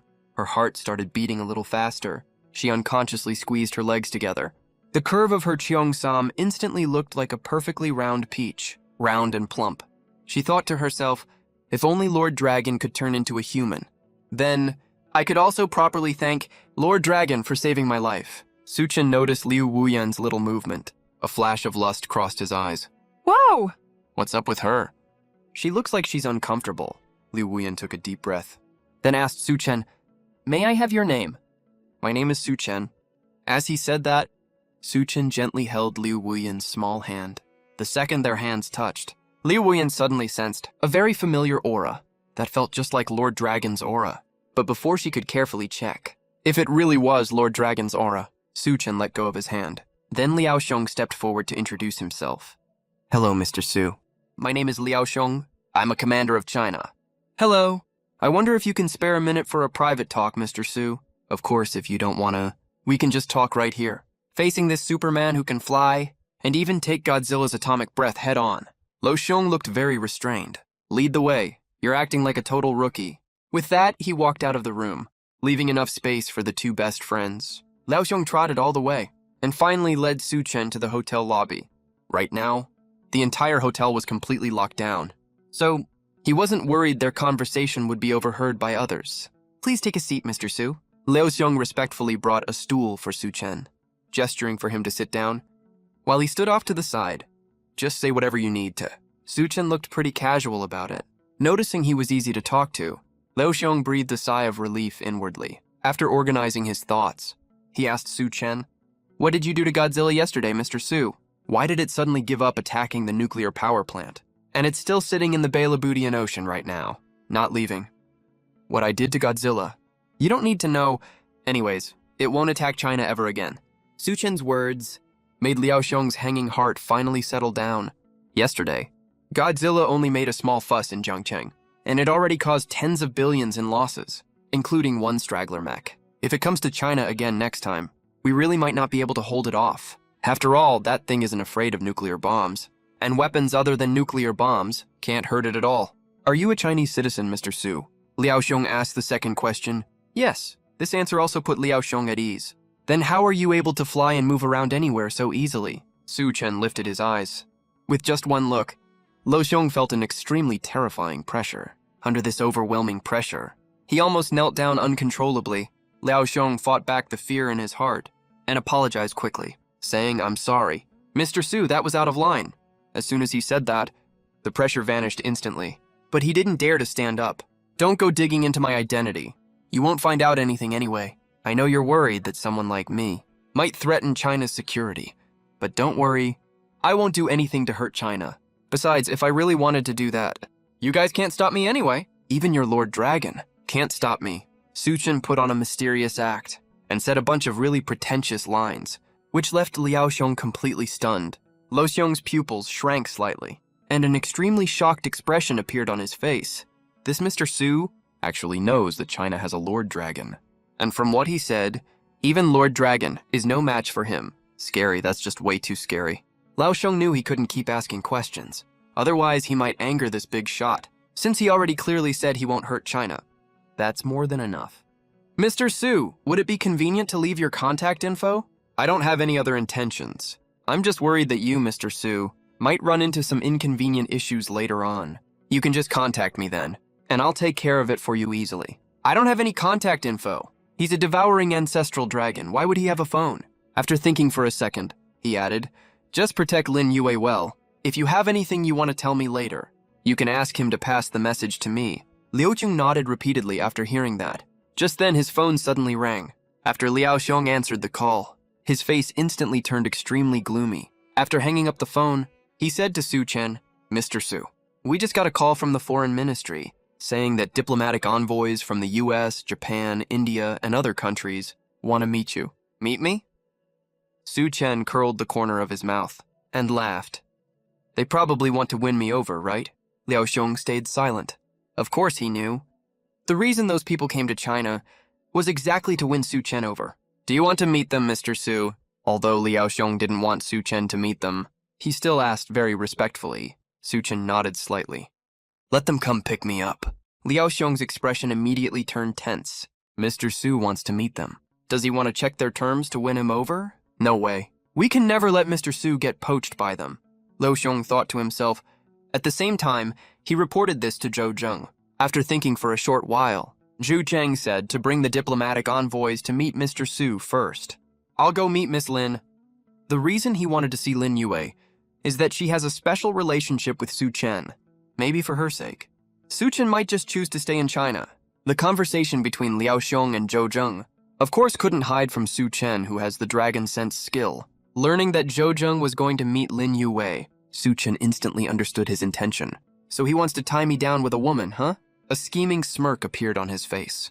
"If that's the case, can I ask Lin Yue for whatever I want?" Luxury Hotel Suite. Lin Yue walked into the bathroom to wash up.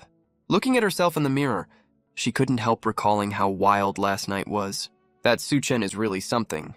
After showering, she put on a new set of clothes. Lin Yue walked out of the bathroom. She was just about to share last night's win with her bestie. When the doorbell rang, she opened the door and was shocked to find the man was Zhou Zheng, the current leader of China. Greetings, Leader Zhou." Lin Yue could barely speak properly. After all, this is a top big shot that you can only see on TV. It's impossible not to feel excited. Compared to the flustered Lin Yue, Zhou Zheng was very warm and gentle instead. "No need to be so polite, Miss Lin. I heard you and Miss Liu are best friends." Lin Yue glanced at Liu Ruyan and nodded with a confused look. Because she noticed when Zhou Zheng mentioned her bestie, his expression was even a little respectful, as if her bestie was the real person in charge here. Liu Ruyan said to Zhou Zheng, "Sir, should we just tell her the truth?" Zhu Zheng agreed. So he told Lin Yue that Liu Ruyan is a rebirther, and the truth that the world is about to face the apocalypse. Told all of it to Lin Yue. At first, Lin Yue definitely didn't believe it, but after she recalled what happened yesterday, plus Zhou Zheng personally confirming it, she had to believe all of this was real. "Miss Lin, I came to you this time, mainly to ask you for a favor," Lin Yue said in disbelief. "What can I possibly help with?" Not long ago, several countries led by the US sent diplomatic envoys to Jiangcheng. Their target is exactly Mr. Su Chen. The battle between Mr. Su Chen and Godzilla yesterday let the whole world know he is a superpowered being. So the diplomatic envoys from the US and other countries are here to win over Mr. Su Chen. Given the special relationship between you and Mr. Su Chen, I want to ask you to help keep Mr. Su Chen here. Do it for the whole of China. Of course, you can make any request you want. I can promise you, we will definitely satisfy you." After Lin Yue heard Zhou Zheng's words, she was stunned on the spot. "I suddenly became a key figure that can change the fate of the whole China. And the reason is just that I slept with Su Chen once. Although this is pretty absurd. As a Chinese person, Lin Yue agreed without any hesitation. I'm a Chinese when I'm alive. I'm a Chinese ghost when I die. Don't worry, Leader Zhou. Even if I have to rope in my bestie Liu Ruyan, I will definitely make Su Chen stay." Liu Ruyan laughed. "Great. Since that's the case, let's hurry to the meeting room." "Don't keep Mr. Su Chen waiting for too long." Zhengcheng Diplomatic Meeting Room. Su Chen sat on the chief seat with his legs crossed. Liu Ruyan and Lin Yue sat on his left and right sides. Next were Zhou Zheng and Liao Xiong. And then were the diplomatic envoys from various countries led by the U.S. The U.S. diplomatic envoy spoke first. "Mr. Su Chen, our leader Bai Chuan wants to sincerely invite you to visit the U.S. as our guest. You can make any request you want. Money, green cards, beautiful women. Even the position of vice leader is available. You can tell the U.S. is willing to spend a huge fortune to win Su Chen over." Right after the U.S. diplomatic envoy finished speaking, the diplomatic envoy from India stood up again and said, "Mr. Su Chen, our country India also wants to sincerely invite you to visit our country as a guest. We in India have always worshipped gods, and I think you are our god. If you come to our country India, we will build a temple for you, make a golden statue of you, and let everyone in the country worship you." Then there were the Gallic Rooster, John Bull, South Korea, and Japan. Diplomatic envoys from various countries all put forward very tempting offers, hoping to get Su Chen to go to their countries. Su Chen listened patiently, with a clearly interested look on his face. "Wow, all your offers are so attractive. I don't even know which country to pick." As soon as he said that, Liao Xiong and Zhou Zheng's faces darkened slightly. Liao Xiong said, "Mr. Su, all the conditions they just promised you, Huaxia can offer you the exact same." Su Chen didn't reply, as if he was thinking it over. But the longer he acted like this, the more anxious Liao Xiong and Zhou Zheng got. Finally, Zhou Zheng couldn't sit still anymore. He winked at Lin Yue. Lin Yue caught his meaning immediately. This absolute stunner flicked her hair back, then sat straight down on Su Chen's lap. In a very familiar position, Lin Yue stretched out her fair, slender arm and wrapped it around Su Chen's neck. She said in a seductive voice, "Su Chen, I want you to stay and protect Huaxia." "What's the reward?" Lin Yue smacked, and planted a kiss on his face. She asked with a grin, "Is that enough?" Su Chen shook his head. "Of course not." Then he leaned close to Lin Yue's ear and whispered, "Secretary, flight attendant, nurse, I want all of them." Upon hearing that, Lin Yue's pretty face flushed bright red instantly. She bit her lip, looking shy and flustered. Su Chen wrapped his arm around her slim waist. He said in a slightly coercive tone, "Mrs. Lin, you don't want Huaxia to be in danger, right?" Lin Yue's delicate body trembled slightly. She stared at Su Chen, unable to tell if he was joking or being serious, but she didn't dare take the risk. "The space wormhole will appear very soon. Countless monsters are about to invade the Earth. If Huaxia has Su Chen to protect it, its safety will definitely be greatly guaranteed. If you look at the bigger picture, she's sacrificing herself for the country, just giving up a little of her body in exchange for peace for the entire Huaxia. It's actually a pretty good deal." "Fine, I promise you," Lin Yue said. The corner of Su Chen's mouth curled up. He knew Lin Yue would agree to his terms. You know what they say, once you get a taste, you want more. Last night, he already got a taste of this amazing married woman Lin Yue. It was absolutely wonderful. As he thought about that, his hand was already unconsciously on Lin Yue's slim waist, rubbing it gently. Lin Yue's face turned slightly red. Although she felt a little shy, she didn't stop his movements. Su Chen looked at Zhou Zheng and said, "I have one more condition." Chu Zheng immediately put on a respectful expression. "Mr. Su, name any condition you want, we'll make it work." "Build me a mech." "No problem." Piloting a mech was Su Chen's childhood dream. When he was little, he was influenced by the mecha anime Neon Genesis Evangelion. He thought piloting a mech was super cool. Now that Huaxia has mastered mech technology, he can finally fulfill his dream. "I'll draw the mech design sketch for you later." "Got it." After saying that, Su Chen looked at the diplomatic envoys from other countries, including Eagle Sauce. Su Chen said, "You can all get lost now." Hearing that, everyone's faces changed all at once. They flew all the way here from their home countries. They haven't even had breakfast yet, and they're getting kicked out. That was pretty hard for them to take. Especially the diplomatic envoy from Eagle Sauce, the world's top superpower. He kept up Eagle Sauce's usual tough attitude. Mr. Su, you better think this through carefully. If you cooperate with Eagle Sauce, you'll get way more than you would working with Huaxia. Besides, mech technology is now shared globally, which means any mech Huaxia can build. Eagle Sauce can build it too. If you give up cooperating with Eagle Sauce, you'll be our enemy. We won't allow someone as badass as you to exist in this world. At that point, Eagle Sauce will team up with all the other countries here to sanction your Huaxia. To our enemies, Eagle Sauce never shows mercy. The Eagle Sauce envoy's words made the bear furious immediately. He slammed the table and stood up, roared, "Try sanctioning us if you dare." Sushin waved his hand to signal him to calm down. Then, he said to the Eagle Sauce envoy, "Are you threatening me?" The Eagle Sauce envoy, "You can take it that way. Who the hell do you think you are? You're not even qualified to threaten me." Sushin let out a cold sneer. The next second, a terrifying aura erupted from his body. The diplomatic envoy from Eagle Nation's face instantly fell. Then, he lost control of his body and dropped straight to his knees. But that wasn't the end of it.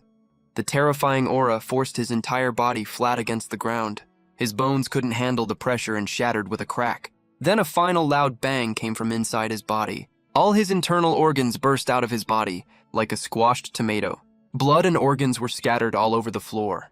The two women, Lin Yue and Liu Ruyan, saw this horrifying scene, got so scared they ran straight out of the meeting room, and started throwing up violently. The rest of the people present also looked extremely pale, especially those few diplomatic envoys. They stared at Su Chen in sheer terror. It was only at this moment that they finally came to their senses. The man standing in front of them was a total badass who could withstand Godzilla's atomic breath. "Do you still want to team up to sanction me now?" The group of diplomatic envoys shook their heads repeatedly. They were totally sure that if they so much as nodded once, they'd end up exactly like the Eagle Nation diplomatic envoy. In that case, what are you waiting for? Get lost. The group of diplomatic envoys immediately scrambled to get out of there, but right as they were about to reach the door, Suchin suddenly yelled, "Wait!" Everyone immediately froze as if they'd been cursed. Not daring to move an inch, people from Foot Rooster Nation stay here. The rest of you can get lost. Hearing that, all the envoys except those from Foot Rooster Nation immediately breathed a sigh of relief and rushed to escape the office as fast as they could. The diplomatic envoys from Foot Rooster Nation stared at Su Chen with terrified expressions and asked him what he wanted. Compensation, obviously. Your Godzilla destroyed Jiang Cheng this badly. You think you can just walk away scot-free? Mr. Su, what kind of compensation do you want from us? Not much. Just hand over 5 nuclear power plants, all as compensation to us. What? The diplomatic envoy's face turned completely green at that. 5 nuclear power plants. Their total value is way higher than the damage Godzilla caused to Jiangcheng this time.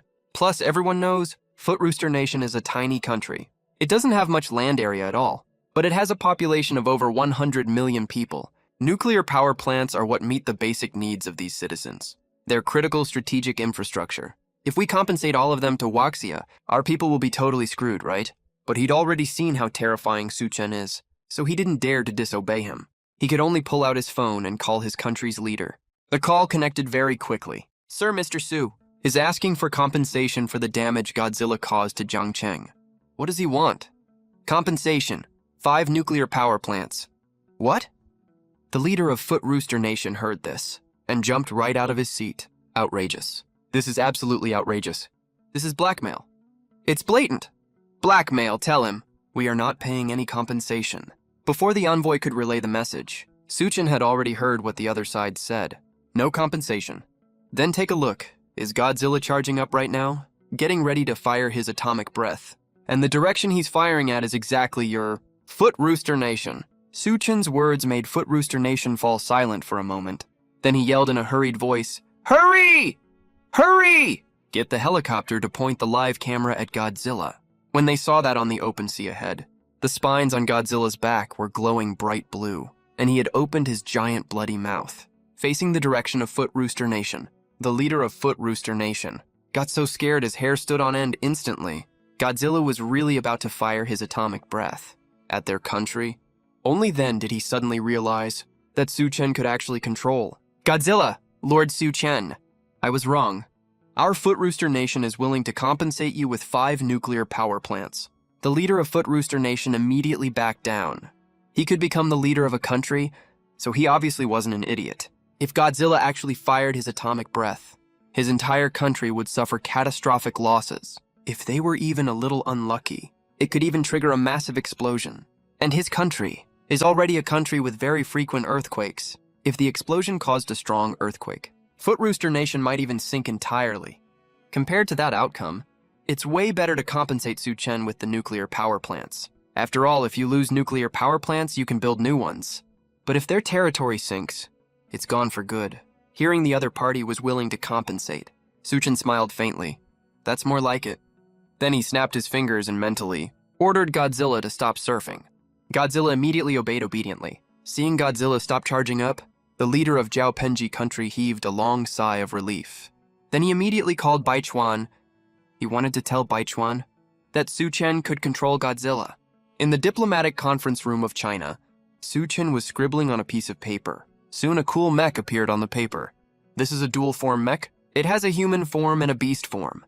The human form mech is ferocious and domineering. Bone spurs grow all over its joints. The cockpit on its top is imposing and majestic, just like a dragon head. As for the beast form, it is a majestic black giant dragon. Its dragon scales are layered one over another, full of mechanical beauty. When Liao Xiong and Zhou Zheng saw the mech prototype, their eyes shrank instantly. This mech is so cool, even though Zhou Zheng and Liao Xiong are not young and hold high positions. When they saw the mech prototype on the paper, they still felt an urge to pilot it in their hearts. Can't help it, it's really too cool. Mr. Su, what's the name of this mech? Divine Dragon, Divine Dragon. Great name. The Divine Dragon represents China, because all Chinese people are descendants of the dragon. Mr. Su, the design concept of your mech is a bit too advanced. I'm afraid it will take a very long time to build it. No problem. What materials do you need? Just tell me. Su-Chen knew perfectly well. Building this mech is quite difficult, so he was not in a hurry. Just then, the door of the conference room was suddenly pushed open by a soldier with an anxious look. Something's wrong. Zhou Zheng and Liao Xiong frowned at the same time. Liao Xiong shouted sharply, "You didn't knock before entering. Have you forgotten even this most basic discipline?" Commander Liao. A wormhole appeared under the sea, and monsters are coming out of the wormhole and swimming fast towards Jiangcheng. What? A space wormhole appeared under the sea. Liao Xiong and Zhou Zheng's faces changed at the same time. Looks like the time is earlier than expected. According to Liu Ruyan's account, in the previous life, the space wormhole appeared more than 20 days later. I didn't expect it to appear so soon. Hurry! Send the fleet to guard the seaport. Once you spot the monsters, kill them all, yes sir. After the soldier left, Su-Chen said, I suggest you, Lord Zhou, better hold an international conference and explain the current situation clearly to everyone. What do you mean, Mr. Su? The Earth belongs to all of us humans. It's okay to fight and bicker on normal days. But when alien races invade, I think everyone should put aside their grudges and deal with the foreign enemy together. After all, if the Earth no longer exists, what's the point of being the strongest in the world? Zhou Zheng thought what Su-Chen said made sense. Great mindset, Mr. Su. I'll prepare to hold an international conference right away and tell the truth to everyone. At this point, it's obviously impossible to keep hiding it anymore. After all kinds of monsters and mechs have appeared one after another. Any normal person with a brain would have guessed something by now. If we keep hiding it at this point, it might cause unnecessary panic and might even lead to global unrest.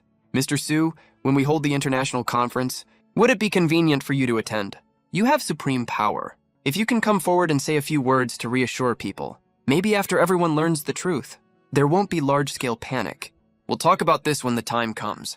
I'll go to the seaside first to check. With that, he punched and shattered the super bulletproof glass of the conference room, getting ready to head to the seaside to see what monster crawled out of the space wormhole. Su-Chen, be careful, Lin Yue said hastily with concern. Relax, I haven't tried your other professions yet. Of course I'll pay attention to my safety. Tsk, Lin Yue was immediately teased until her cheeks flushed red. I'm leaving. After Su-Chen's speed reached 30 yards instantly, he disappeared in place like he teleported. Miss Liu, Miss Lin, let me take you to the command center, Chu Sheng said to Liu Ruyan and Lin Yue. These two are like grandaunts to him. He must ensure their full safety. After all, he can't afford to offend either Lord Divine Dragon or Su-Chen. In the blink of an eye, Suchen had already arrived at the seaside. Right now, several destroyers are forming a triangular formation, aiming right at the center of the ocean. The torpedoes on the destroyers are already locked and loaded. Even Godzilla is also staring warily at the sea level, apparently sensing something off. Suchen activates his dragon sense, immediately detects 3 enormous monsters, rushing towards this side fast. They're here. Right as he finishes speaking, the originally calm sea surface suddenly surges with violent waves. Then 3 giant crawling creatures burst out of the water. They look like Komodo dragons. Their body length reaches a shocking 200+ meters. Their whole bodies are covered with sharp scales. At the end of their thick tails grows a huge, fleshy lump. Their heads are bone white. Their scarlet vertical pupils are filled with brutal, murderous, terrifying aura. They open their huge, bloody mouths, full of dense, sharp teeth inside. Seeing these terrifying monsters, the soldiers on the destroyers all turn pale with fear. Oh my god, what the hell are these monsters? So scary! Report. High levels of radiation are detected on their bodies. Hurry! Hurry! Launch the torpedoes. Blow up. The monsters right in front of us. They're obviously not creatures from Earth. So Lo Xiong gave the launch order right away. Whoosh, whoosh, whoosh! Dozens of torpedoes are launched instantly and zoom rapidly towards the monsters, who seem to sense this right now. They lift their bone-white heads to meet the incoming torpedoes. The next second, a violent explosion erupts on the sea. Great, we hit them!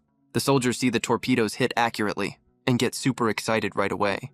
But when the fire fades away, they realize in horror the 3 monsters are completely unharmed. How is this possible? The soldiers look utterly shocked.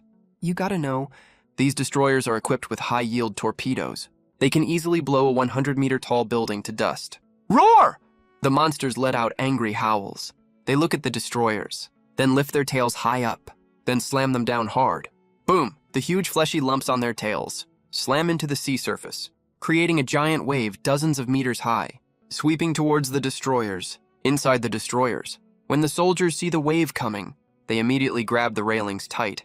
They train at sea all year round, so they know better than anyone how terrifying the power of a dozens of meters high wave is. Right now their eyes are full of despair, because they know very well this wave can definitely flip over the destroyer under their feet, or even smash it into pieces.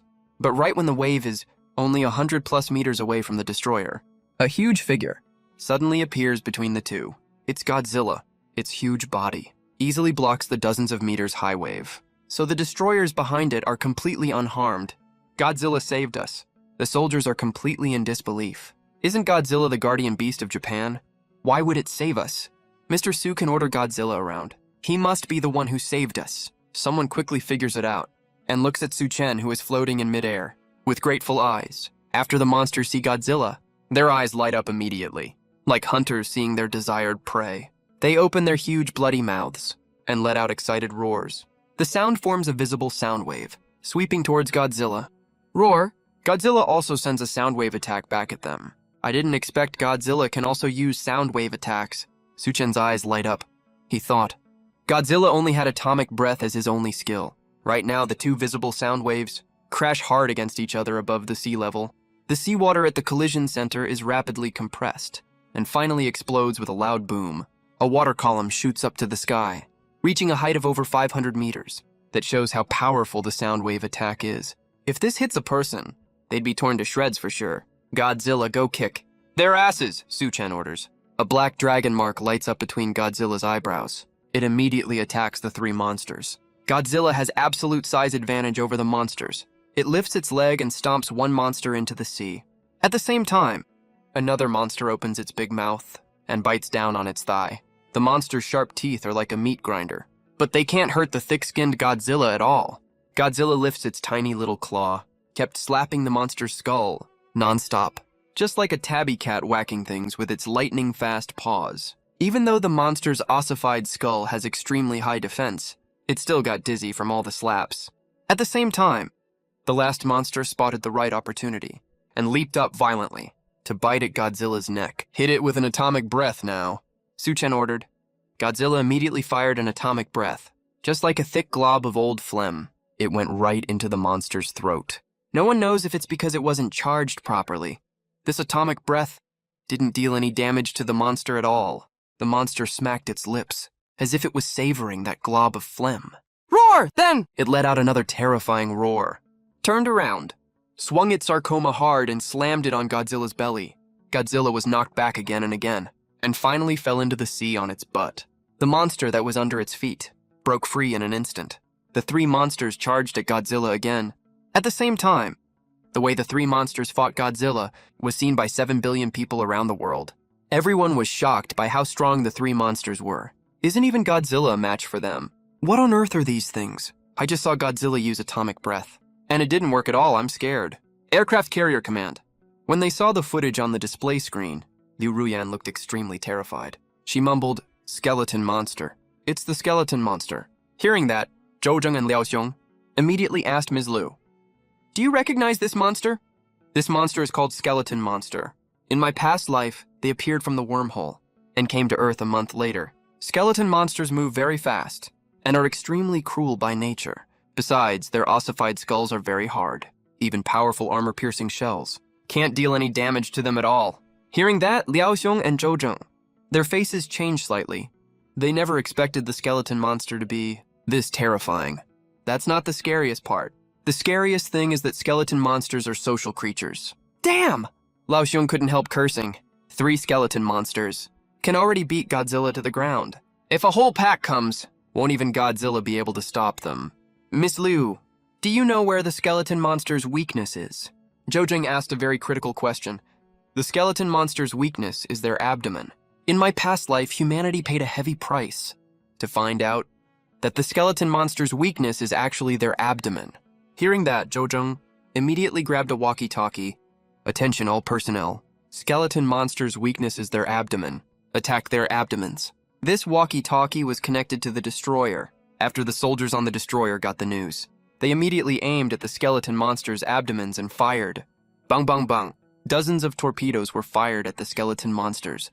Boom! Violent explosions sent flames soaring into the sky. One of the skeleton monster's abdomen was hit directly by a torpedo. It was blown open instantly with its guts spilling out. Its over 200-meter-long body fell into the sea, sending huge splashes. Godzilla has super thick skin. It's not afraid of torpedo explosions at all. Now that one skeleton monster was gone, its pressure reduced drastically. Su Chen also noticed that the skeleton monster's weakness is the abdomen. So, he immediately ordered, "Use atomic breath to blast its belly." Got it. Godzilla climbed up from the sea, grabbed a skeleton monster with both hands. The bone spurs on its back glowed blue. Charging. Charging complete. Atomic breath. Godzilla opened its huge, bloody mouth and spat out a scorching blue beam of light, which hit the skeleton monster's abdomen directly. Half of the skeleton monster's body was directly melted by the extreme high temperature of the atomic breath, leaving only a white skeletal head. After instantly killing 2 skeleton monsters, the remaining one was no match for Godzilla at all. Godzilla's over 300-meter tall frame gave it an absolute advantage over the skeleton monster. "Don't kill it, bring it to the shore," Su Chen ordered Godzilla. He thought, this skeleton monster has great research value, so he told Godzilla to keep it alive and planned to let Chinese scientists take it back for research. The contracted Godzilla was very obedient. It lifted the skeleton monster upside down, then walked to the shore and tied it up with a huge iron chain. After making sure the skeleton monster couldn't break free from the chain, Godzilla threw it on the ground. Then it stood obediently off to the side. When people saw Godzilla defeat the skeleton monster, they all burst into cheers. At the same time, online meeting. Baichuan asked the rest of the alliance with a solemn face, "Did you all see that? What the hell is that monster that fought Godzilla?" Leaders of all countries also wore solemn expressions. "Goryo stick. Is that another country's national guardian beast? Could it be Huaxia's national guardian beast? Gall Rooster, are you blind? Didn't you see Huaxia's destroyer just now? Helping Godzilla take down that monster. Besides, all national guardian beasts around the world are all mutated from regular animals, like the bald eagle from Eagle Sauce, my country's big rooster, Asan's white elephant. But those 3 monsters just now don't look like Earth creatures at all." After hearing this, everyone thought Gall Rooster made a lot of sense. John Bull, not long ago. Our country's scientists detected abnormal energy fluctuations under the sea. Japan and the rooster. What a coincidence. Our country's scientists also detected the same. Asan, same here, Baichuan. This is definitely not a coincidence. If you ask me, these 3 monsters and the abnormal undersea energy fluctuations are definitely connected. Asan, Just now, didn't Godzilla capture one monster alive? Japan. Rooster, hurry up and get some tissue samples from that monster. Japan Rooster, forgot to tell you. Godzilla doesn't listen to me anymore. It's now being controlled by that Mr. Su from Huaxia. As soon as he said this, everyone present except Bai Chuan, all the national leaders were taken aback. Godzilla is actually controlled by that Mr. Su. Goryo stick. My country's diplomat came back and said Mr. Su told our diplomat to stay. Could that be related to Godzilla? Japan. Rooster. I don't want to talk about this upsetting thing. John Bull. What upsetting thing? Spit it out so we can have a laugh. Japan Rooster. I fucking lost 5 nuclear power plants to Huaxia. Goryo stick. You agreed. Japan Rooster. Of course I did. If I didn't agree, Godzilla would have unleashed its atomic breath on our land. After a short silence, everyone burst out laughing. Ah-san, sorry. I usually don't laugh. Unless I can't hold it in. Gall Rooster. You got threatened by your own national guardian beast. That's so fucking funny. Baichuan, enough? Stop making fun of Japan Rooster. Right now our top priority is to figure out what exactly that monster is. Japan Rooster. Can you ask Huaxia for some monster tissue samples? What do you think, Japan Rooster? Asan, brother Baichuan, why don't you go ask Huaxia for it yourself? With your status? If you just ask, Huaxia probably won't say no to you, right? Baichuan, god damn it. You just love running your mouth, don't you? When Huaxia asked me for lunar samples before, you know that perfectly well. Do you think they'll give me anything? Right at this moment, all the national leaders' phones suddenly rang, except for Baichuan and the Japan Rooster leaders' phones. After a little while, Asan said that he had received the monster biological sample sent by Huaxia. Gall Rooster and John Bull, and Goryo Stick also said they had received theirs. Goryo Stick, brother Baichuan. You and Japan Rooster didn't get yours. Baichuan and the Japan Rooster leaders' faces darkened. This guy just had to bring up the most awkward topic. But to save their own face, Baichuan gave a cold snort and said, "Are you kidding me? If Huaxia already sent samples to you, why would they not send me some?" Let the bullet fly for a bit. The Japan Rooster leader quickly agreed. Yes. Huaxia is a peace-loving country. Since all of you have received the samples, ours are probably on the way too. Just as they spoke, both their phones rang at the same time. See? What did I tell you? The Japan Rooster leader answered the phone with a big smile. So did Baichuan. But they both hung up very quickly, and their faces turned rather gloomy. Asan, what's wrong? You guys don't look too happy. Baichuan slammed the table furiously and cursed, Huaxia is so fucking awful. They actually told me, if I want samples, I have to trade grain for them. Didn't we already give them so much food before? Why do they want more food? The Japan Rooster leader said with a miserable face. Me too. Everyone wanted to laugh, but didn't dare to. Daichuan furrowed his brow and faintly sensed something was off. China refused to give him the samples. He got why they wouldn't give any to Japan. That made sense to him too. But right now, China gave them another option instead, which was trading food for the samples. Why did it have to be food, instead of stuff like US dollars, oil, or gold? As the world's oldest agricultural nation, China shouldn't be short on food. But lately, they've been hoarding grain reserves from all over the world like crazy. They've already got almost half of the world's total grain output, stuffed in their pockets. And no matter how high the grain price goes, they take everything without exception. That's so weird, right? But Baichuan couldn't figure it out. What on earth China was up to? He said to the leader of South Korea, "Give me the biological sample China gave you. I'll do the research." But to his surprise, the South Korean leader, who never defied him before, shook his head and refused this time. "No way, I can't give you the sample. Why can't you give it to me? With your country's scientific research capabilities, you won't figure it out even if I give you the sample. You're better off giving it to me." Boss Baichuan, it's not that I don't want to give it to you. It's that China said the samples given to us must be researched by ourselves. If we dare give it to anyone else, they'll take the sample back. The leaders of France and the UK and India all nodded in agreement. What South Korea said is right. China told us the exact same thing. Baichuan was so angry he felt angina coming on. That's outrageous. China is so damn annoying. Daddy Baichuan, are we going to trade food for the samples? Of course we are. That monster is most likely a creature from the deep ocean that humans have never explored before. It has extremely high research value. Then can you cover the food cost for me? Earlier, when we bought the mech design blueprints, he already paid for Japan's share. After all, he knew the situation of these two little brothers. They really don't have much grain. Now they actually want him to pay for another share. Damn it.